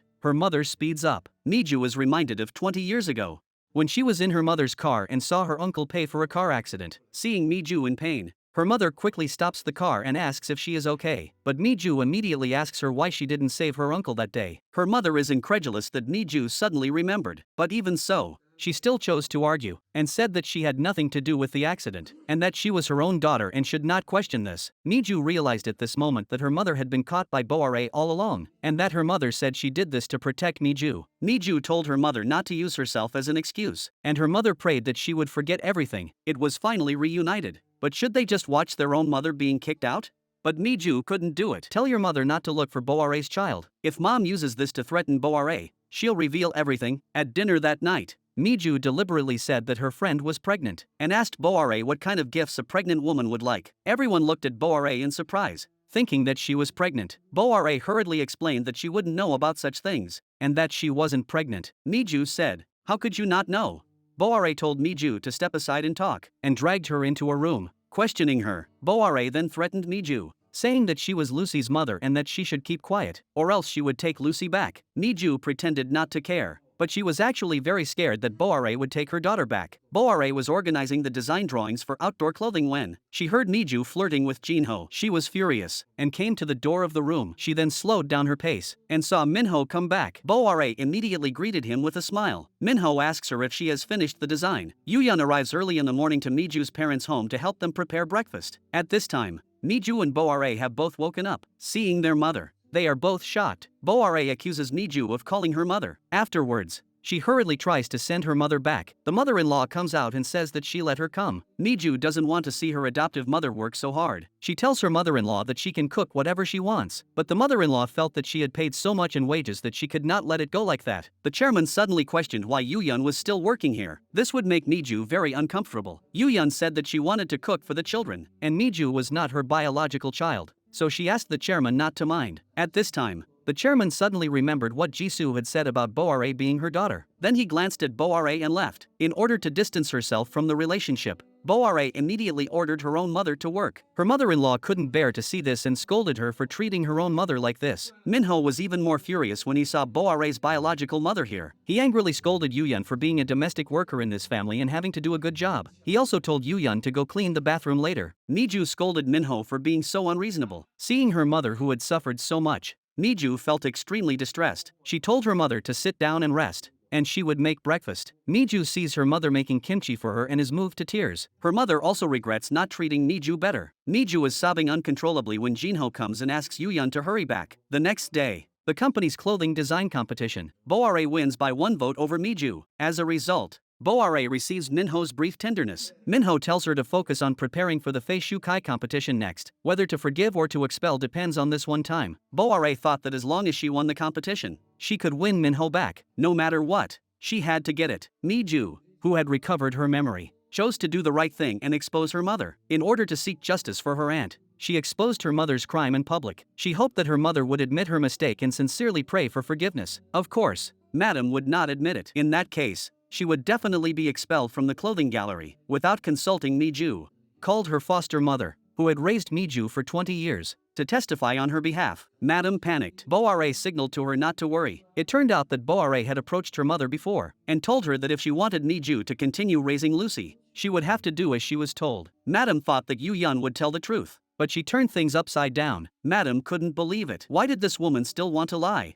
Miju was also trying to explain that her foster mother was lying. Boare continued to fan the flames, saying that everything was planned by the aunt. She had known Miju's true identity for a long time, but had deliberately pretended not to know. The aunt was so angry at this shameless mother and daughter that she fainted on the spot. Miju knew that her adoptive mother must have been instructed by Boare again. She vowed to make Boare pay, even if grandma didn't believe that the eldest daughter-in-law and her husband were such people.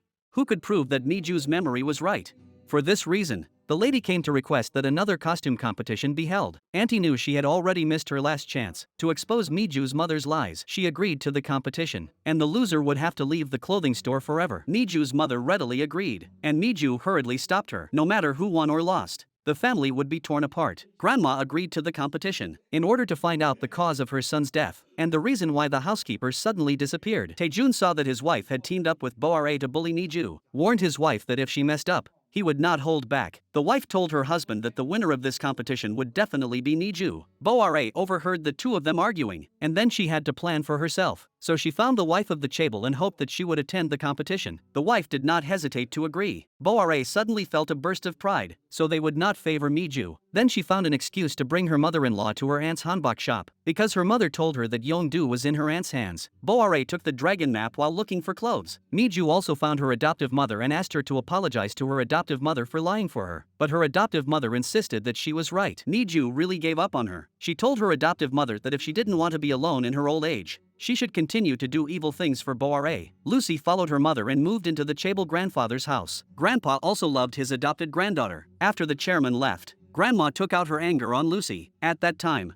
her aunt hit Lucy. Lucy quickly apologized to them and cried miserably. Grandma said that if she cried again, her mother would not have a good life. Lucy quickly wiped away her tears and said that she was not crying. After finishing, she immediately went upstairs. Miri, because Miju never answered her phone calls, also went to her aunt's shop. When her aunt saw her, she was furious and threw things on the spot to chase her away. But then she realized that the dragon painting in the box was missing. Her aunt immediately accused her of stealing it. But Miri was also very puzzled. She desperately wanted her daughter to get the curator position. Miju was also very anxious when she learned that the dragon painting had been stolen. But her aunt seemed extraordinarily calm, because that dragon painting was a trap that she had deliberately set. Meanwhile, Boare was overjoyed to pick up the fake dragon painting. The adoptive mother, who had become an orphan, sat in the courtyard and drowned her sorrows in wine. She saw her aunt pull her over and ask her to tell her about Lucy. Now Miju won't let her see Lucy, and she's dying of worry. Lucy learned that she wasn't her mother's biological child and ran out of the house. Jisoo saw that something was wrong with his daughter and chased after her. Just as disaster was about to strike,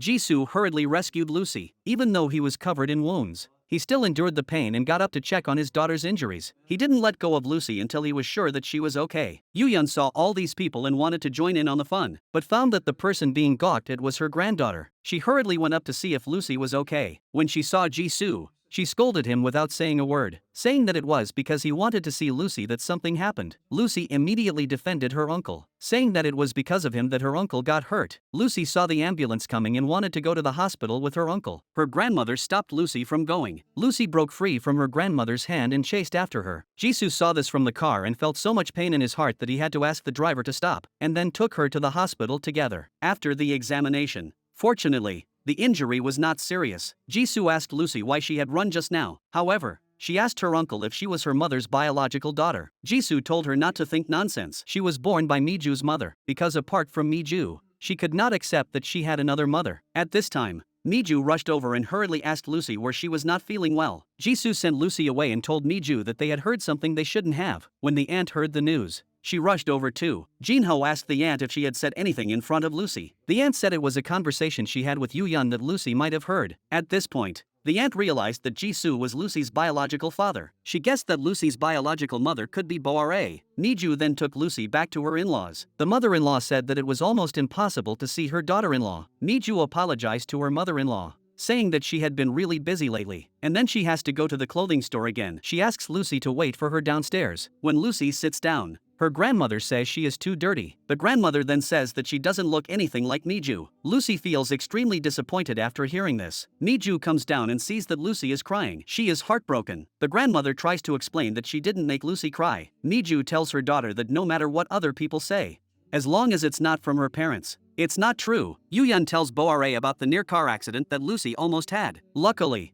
Lucy's father saved her. Her injuries are still quite serious, but Boare acts like it's none of her business, and feels a bit sorry that she wasn't killed in the accident. Mom is so angry that she chases Boare and beats her, accusing her of being so bad. And this scene happens to be discovered by the chaebol grandfather. The chairman looks at the photo and remembers Jisoo saying that his daughter-in-law is Yuyun's daughter, and only got the sponsorship of the clothing store under the guise of being an orphan. The chairman found Jisoo and asked him to produce evidence that would be favorable. The next day, Jisoo invited Yuyun to dinner in the chairman's name. saying that he wanted to thank her for raising Mi-ju, and urging her not to let anyone know. Then the chairman deliberately called and said that he had a dinner appointment with the nanny in front of Minho's secretary. The news quickly reached Minho's ears. He hurriedly called his wife Boare and said that her biological mother wanted to meet with his father. If her father knew who her mother was, there would be no hope. Boare hurried to the hotel after hearing the news. She called her mother and told her not to meet with her father-in-law. Her mother told her not to worry because she was only meeting with Mi-ju. At this time, the chairman and Tae-jun had already arrived at the hotel. After they went in, Jisoo instructed the driver to drive away. If anyone asked, he said they would be gone for half an hour. After everything was done, he received a call from Boare. Jisoo knew she wanted to find out where the chairman was, so he lied and said the chairman would be there in half an hour. Boare fell for it. She hurried to the hotel entrance. Boare was worried, so she called the chairman's driver again. After confirming that the chairman had not arrived yet, she went to the private room to find her mother. Little did she know that her father-in-law and adoptive father were sitting in the next private room. Boare told her mother to hurry up and leave. What was there to say to her father-in-law? Her mother thought it was just a meal and Boare was making too big a deal out of it. The chairman next door heard the two of them talking and was furious. Her mother was clearly alive in the world but pretended to be an orphan. Her adoptive father was also shocked. He knew Boare was terrible, but didn't think she would be this bad. The chairman would never tolerate such a terrible person as his daughter-in-law. But for now, he had to figure out why everyone knew this secret and was still helping her hide it. In order not to alert the enemy, the chairman decided to pretend not to know anything. Boare and her mother met Minho as soon as they came out. Minho thought they had not been discovered, and let out a sigh of relief. But then he saw his father walking out of the hotel. Jae-hee then realized that they might have been tricked. When he returned home, he found the house quiet. Minho asked his mother if his father had said anything when he returned. His mother said that he was overjoyed to see Lucy. Minho felt that something was wrong. He had to prepare himself. The next day, he called the legal department and asked them to create a secret document for him. If Boare wins the position of costume gallery curator, then the company's investment in the costume gallery will be transferred to his name. If Boare loses, the document must be quietly destroyed. The person from the legal department said that such a big matter requires the chairman's approval. Minho said that he is the chairman's son and will be the company's successor in the future. As a result, this contract was discovered by Jinho in the middle of the way. Jinho could tell at a glance that his younger brother wanted to monopolize the company's assets invested in the costume gallery. He quickly reported this to his father. The chairman became even more furious when he saw Boare's signature with Minho's. His father immediately told Minho to divorce Boare right away. Minho said he would wait until after the competition. His father said that he was going to win the competition and then abandon his wife. Jinho told him that if he had that mentality, he should not manage the company. Minho misunderstood that his father wanted to leave the clothing store to his brother, so he would not listen to their opinions and insisted on doing it that way. Back at the office, Minho loses his temper and goes looking for Jisoo, because Jisoo has ruined his plans. Boare wonders why her husband is so angry, and panics when she learns that they are getting a divorce. Afterwards, Minho goes to the warehouse to look for Jisoo, thinking that Jisoo's life of luxury is about to end. Boare feels hatred in her heart. If it weren't for Jisoo, there would be no problem. Boare takes the remote control and starts the goods. At this time, Jisoo received a message from Lucy. Just as he was smiling happily, the goods on his head fell down. Jisoo had no time to dodge and was buried under it. Minho heard the noise and hurried over. He questioned Boare why she had to do such a thing. Just as Minho was about to call an ambulance, he was stopped by Boare. Let's just pretend we know nothing about it. The workers returned from lunch and saw the accident. They asked if they had crushed anyone. Boare said that there were only two of them here, and the workers knew that Jisoo was still inside. They immediately called for emergency services. Minho, in a state of confusion, fled. Boare stopped the security guard who worked here and bribed him to help her delete the surveillance footage here. Minho was a little suspicious of life. How could he have married a demon? Boare was still urging him to hurry back to see if Jisoo was dead. Minho couldn't stand it anymore. Boare grabbed her by the neck and asked if he knew Jisoo was there and did it on purpose. Boare said she didn't do anything, so they need to hurry back so no one will suspect. Fortunately, Jisoo survived and was sent to the hospital, but when Jinho and his wife arrived at the hospital, they couldn't find Jisoo. It turned out that after Boare learned that Jisoo hadn't died, she secretly moved him to another hospital. Seeing Jisoo in the hospital bed, Boare prayed that he would never wake up. When the nurse came over, Boare hurriedly left the place. In fact, Jisoo in the hospital bed had already regained consciousness and remembered what Boare had done to him and the conversation about bribing the security guard. He heard it all. Jisoo decided that he must send Boare to jail. He asked the nurse to say that if anyone called to inquire about his injuries, that he had not regained consciousness yet. Minho returns home to a scolding from his father. Without explanation, he says he's done well. In any case, The chairman wants his son to divorce Boare. His mother-in-law knows that Boare has ruined her son's life. She hates her so much that she wants to tear her apart. Boare even blames Minho for Jisoo's injury. She even says that she wanted to take the blame for him. Now that they are getting a divorce, she doesn't care anymore. The mother-in-law asked her husband what Boare meant. Facing Boare's threat, the chairman was unmoved. If Minho really committed a crime,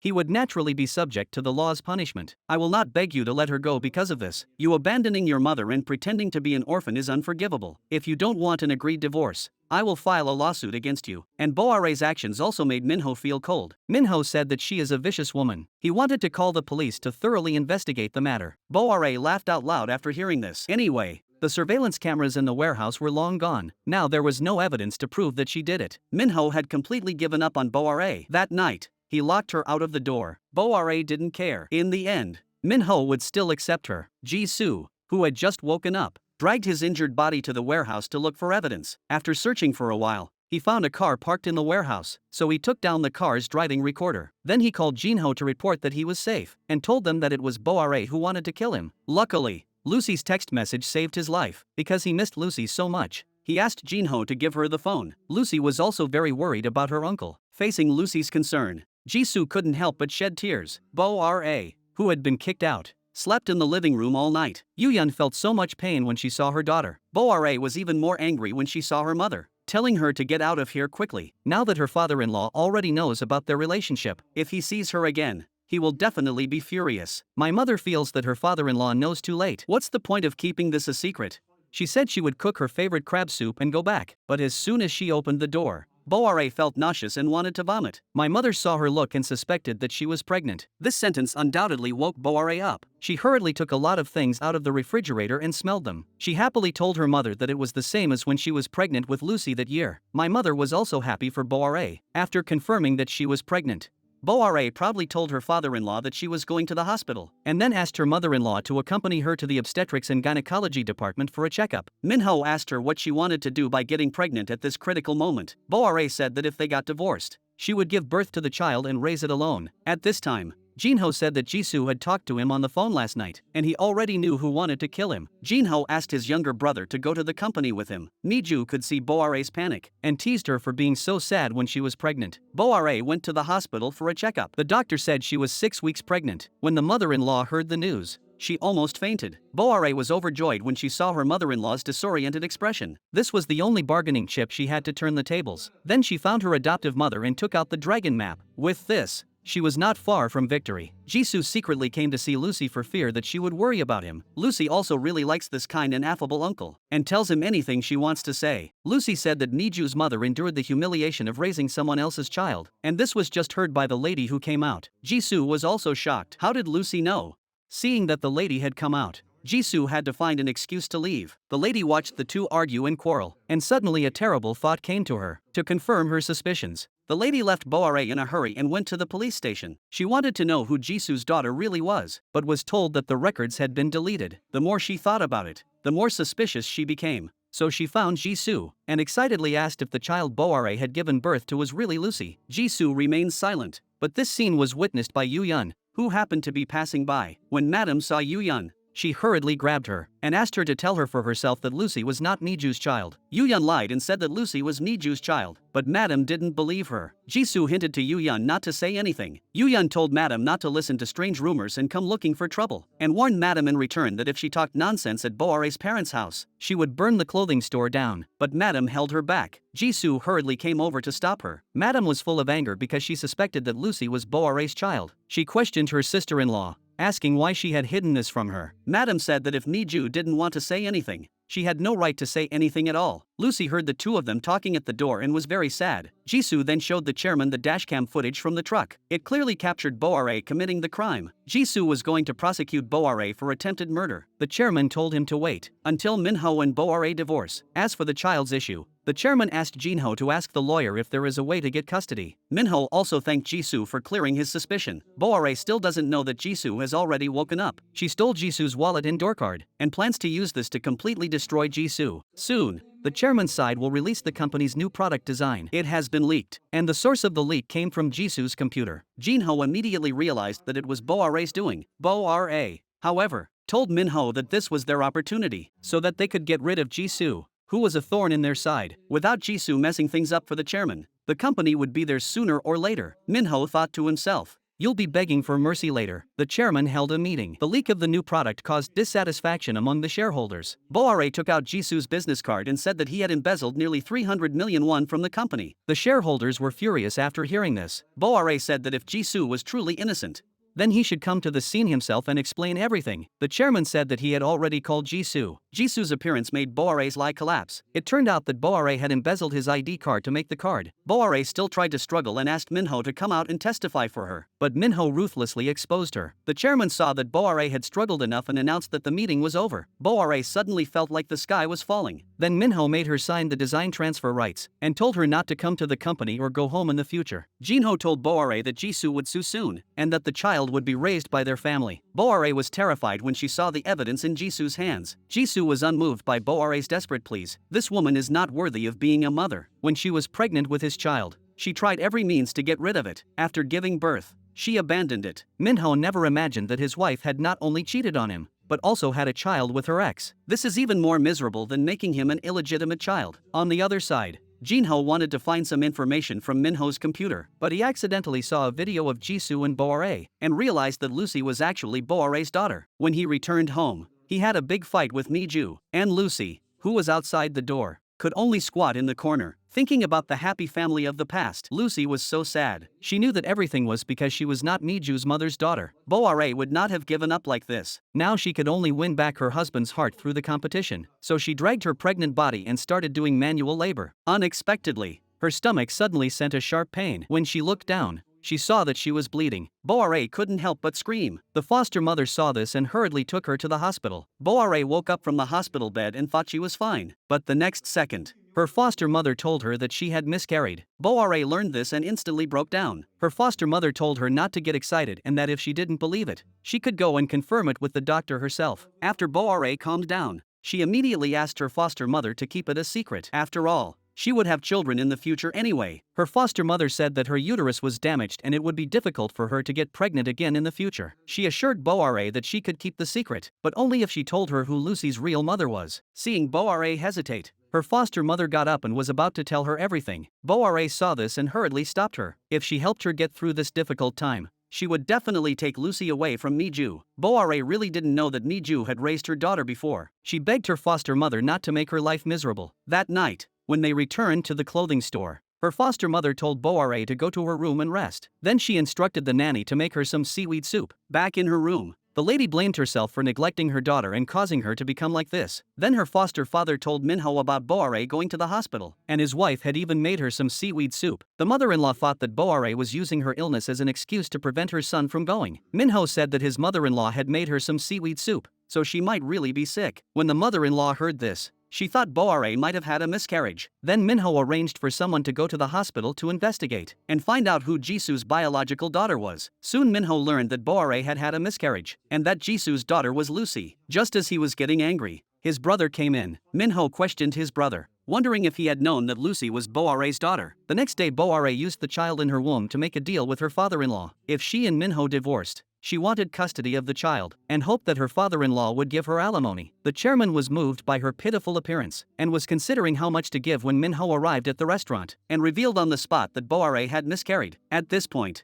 Boare still had the face to argue. The chairman really couldn't listen anymore and poured a glass of cold water on her directly. Minho mocked Boare, saying that it was clearly providential for her to have an abortion at this time, and that she should just raise her child Lucy well in the future. Boare was shocked and tried to stop Minho, but Minho mercilessly pushed her away. Soon the chairman learned that Lucy was not Miju's biological daughter, and told Jinho that Miju was amazing. He was so against the two getting married. Miju didn't even say that Lucy wasn't her child, and praised Jinho for marrying a good woman. Minho, however, said on the side that if Dad knew the true identity of Lucy, he wouldn't say that. He ignored his brother's advice and told the truth. The chairman was shocked to hear that Boare's daughter. Minho asked his father to convince Miju not to raise Lucy, or Boare would use Lucy to get back at her. The chairman was furious and told Miju to come home immediately. Lucy was adopted and soon the family found out. Lucy also sensed the strange looks from the Chable grandmother. She wanted to call her mother to ask when she would be back. The grandmother said she would come back when the time was right. Lucy had no choice but to crouch in the doorway and wait for her mother, Miju. When Miju returned,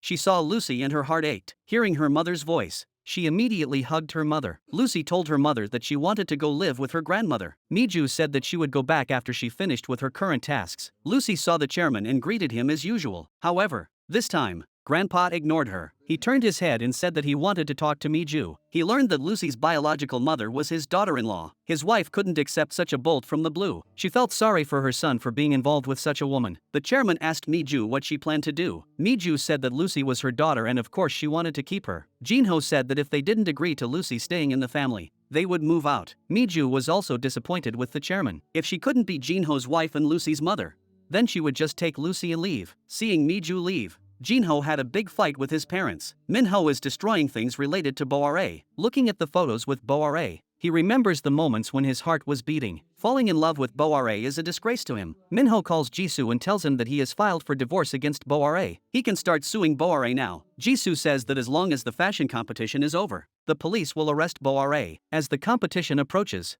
both of them are working day and night. Boare learns that the dragon map is fake and is furious. Now all the secrets have been revealed. If she loses the competition, her life will be completely over. The next day, Yuyan happened to hear Minho and Jisoo talking. She then learned that the competition was deliberately arranged to catch Boare. Boare, who still doesn't know any of this, is working hard against Miju. The Chable wife also arrived at the scene as promised. The first topic the old lady gave was to find the dragon map. However, both sides have produced what should be a unique dragon map. No one at the scene knew what was going on. At this time, Boare took the initiative to admit that the one in her hands was her aunt's imitation of the dragon map. Then she cried in distress. During the intermission, Boare saw Lucy and learned that she had come to cheer for Miju. Boare, who was originally unwilling, was even more enraged and deliberately said that Lucy was the person Miju hated most, that she was her real mother. Lucy was shocked to hear these words and kept backing away when she saw Miju and fell, spilling her drink on Miju's work. Madam saw this and scolded Lucy. Miju quickly comforted Lucy, telling her not to cry. She was fine. Madam saw Miju comforting Lucy and remembered when her own daughter had ruined her work and how she had beaten and scolded her. So what was she hesitating about? If she missed this opportunity, she would never be Miju's mother. Boare saw this and regained her confidence and was excitedly preparing for the second competition. Her mother came over and hurriedly pulled her away and told Boare to quickly go and apologize to the judge and beg for forgiveness. Otherwise she would be taken away later. But Boare insisted on finishing the competition and told her mother to get the money ready for her to escape after the competition. When she first returned, she was deliberately bumped by her adoptive mother, who took the opportunity to switch Boare's competition clothes. When the competition officially began, Boare realized that the hanbok she made had been switched. At this moment, she still wanted to struggle and say that the clothes were mixed up, but her adoptive mother said that this was the clothes she had prepared. And then she said on the spot that 20 years ago she had caused her husband's death and lost her own daughter, and that this was the clothes she had made for her husband. And now she just wanted to be a good mother to Miju. And then she knelt down and asked everyone to forgive her. Miju saw her mother confess her mistake and hugged her on the spot. Boare was furious and in an emotional state. She made a scene. At this time, her adoptive father said that he had already gone through the abandonment procedures. Grandma announced that Miju would become the director of the costume museum. As agreed, Boare and Madam had to leave the costume museum, but Boare had not yet realized her mistake and rushed out immediately. When the few people arrived in the lounge, they could not see Boare's whereabouts. This is Yuyan crouching in the corner. At this time, Lucy stopped Boare, who was running away, at the other door. If she just left, what about those who were hurt because of her? Boare, however, shook off Lucy and walked away. When Lucy got home, she suddenly received a call from Boare. For the first time, she used a pleading tone with her daughter. She said that she had to go back to get something important and asked Lucy to cover for her. Lucy vaguely knew that Boare was her biological mother, so she agreed. Boare came back to get the engagement ring she gave to Minho. Lucy was afraid that she was hungry, so she brought her food. Boare, however, felt that Lucy looked down on her and was angry. She slammed the food on the ground, just as Lucy was about to pick up the pieces.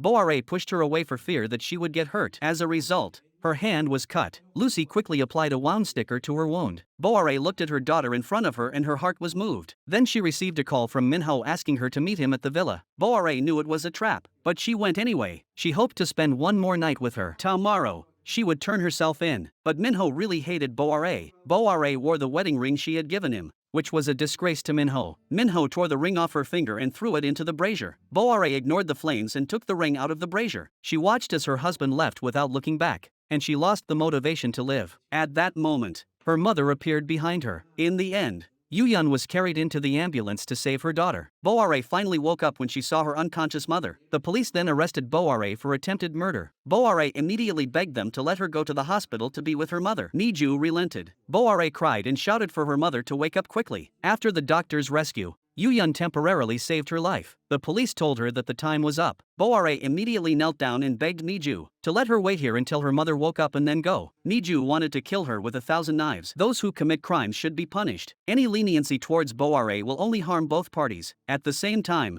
she also told the others not to be lenient. Those who should be held accountable will be pursued to the end. Boare was furious and accused Miju of being a bad woman. How could she do this to her when her mother has not even woken up yet?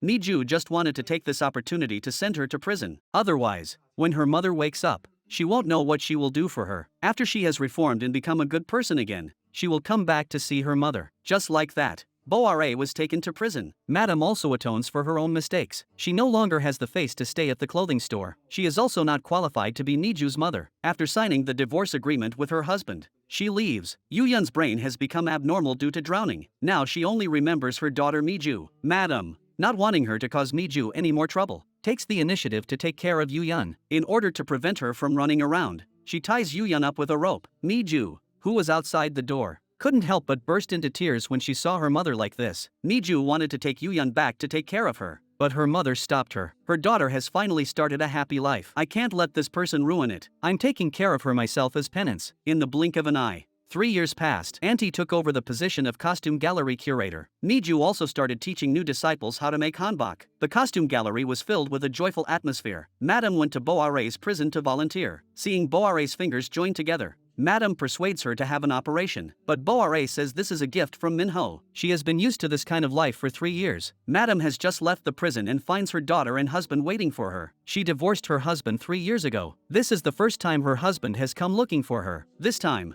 her husband has come to take her back to the clothing store. Seeing that his wife is a little timid, Taejun takes her hand. Minho is furious when he receives Boare's things. He told his subordinates not to bring that woman's things to the office in the future. Madame went to Minho because of Boare's injured hand. She asked Minho to persuade Boare to have an operation, because she was holding their wedding ring in her hand. Boare told many lies, but her love for him was true. Yuyun had a seizure and ran to the countryside hotel to make trouble again. Boare came looking for her after she was released from prison. She bought the hotel that had no guests. She wanted to live a good life with her mother, but her mother didn't even remember her. Seeing her mother, who once loved her, not remembering her now, Boare was in agony. When her mother saw Miju and her family of 3, she rushed over to them and called them darling over and over. Boare couldn't believe it, that her mother remembered everyone but forgot her. When she saw Miju enter the kitchen, her mother pulled her out again. Boare remembered this scene as if she knew it. Her mother had also loved her like this before. Lucy looked at Boare's injured hand and asked her tenderly if it hurt, and said she would bring a pretty pair of gloves for her next time she came. Boare felt so guilty looking at her abandoned daughter. She had never done anything for her. Lucy had actually known for a long time that the woman in front of her was her real mother. Seeing the face of Jisoo's new girlfriend, Lucy was shocked. How could this person look like her real mother? Seeing that the other person's hands were fine, Lucy was certain that it was someone else. I wonder what Jisoo was thinking about his girlfriend who looks like Boare. And Madame also received the family's forgiveness and returned to the clothing store. Before leaving, Grandma was very pleased to see the happy family. Lucy is now the object of affection of the whole family. Boare has also become like Miju used to be. She helps her mother run the restaurant and has the same haircut as Miju. As soon as Boare returned, she found that her mother had cut up the hanbok she made. Her mother warned her not to touch it, so as not to block her daughter Miju's future. Boare deeply understood the helplessness of Miju when she was treated like this. At this time, Minho came over and gave Boare a sum of money to persuade her to have the operation. This was also Minho's final compensation to her. Boare chased after him and asked Minho to forget her and find a good woman to marry and have children. Minho didn't say anything, but his tears were already falling like rain. Boare suddenly realized that her mother had disappeared again. She hurriedly looked around and finally found her mother at the corner of the street. Hearing her mother call her name, Boare was overjoyed. She thought that her hard work over this period of time had paid off, but her mother had named the dog Boare. Boare smiled happily as she watched her crazy mother running away. As long as she could hear her mother calling her name, it didn't matter if she was the dog. In the end, Miju gave birth to twins. The family lived a happy life. Good deeds bring good rewards, and evil deeds bring evil rewards. A woman like Boare really deserves to die 1,000 deaths.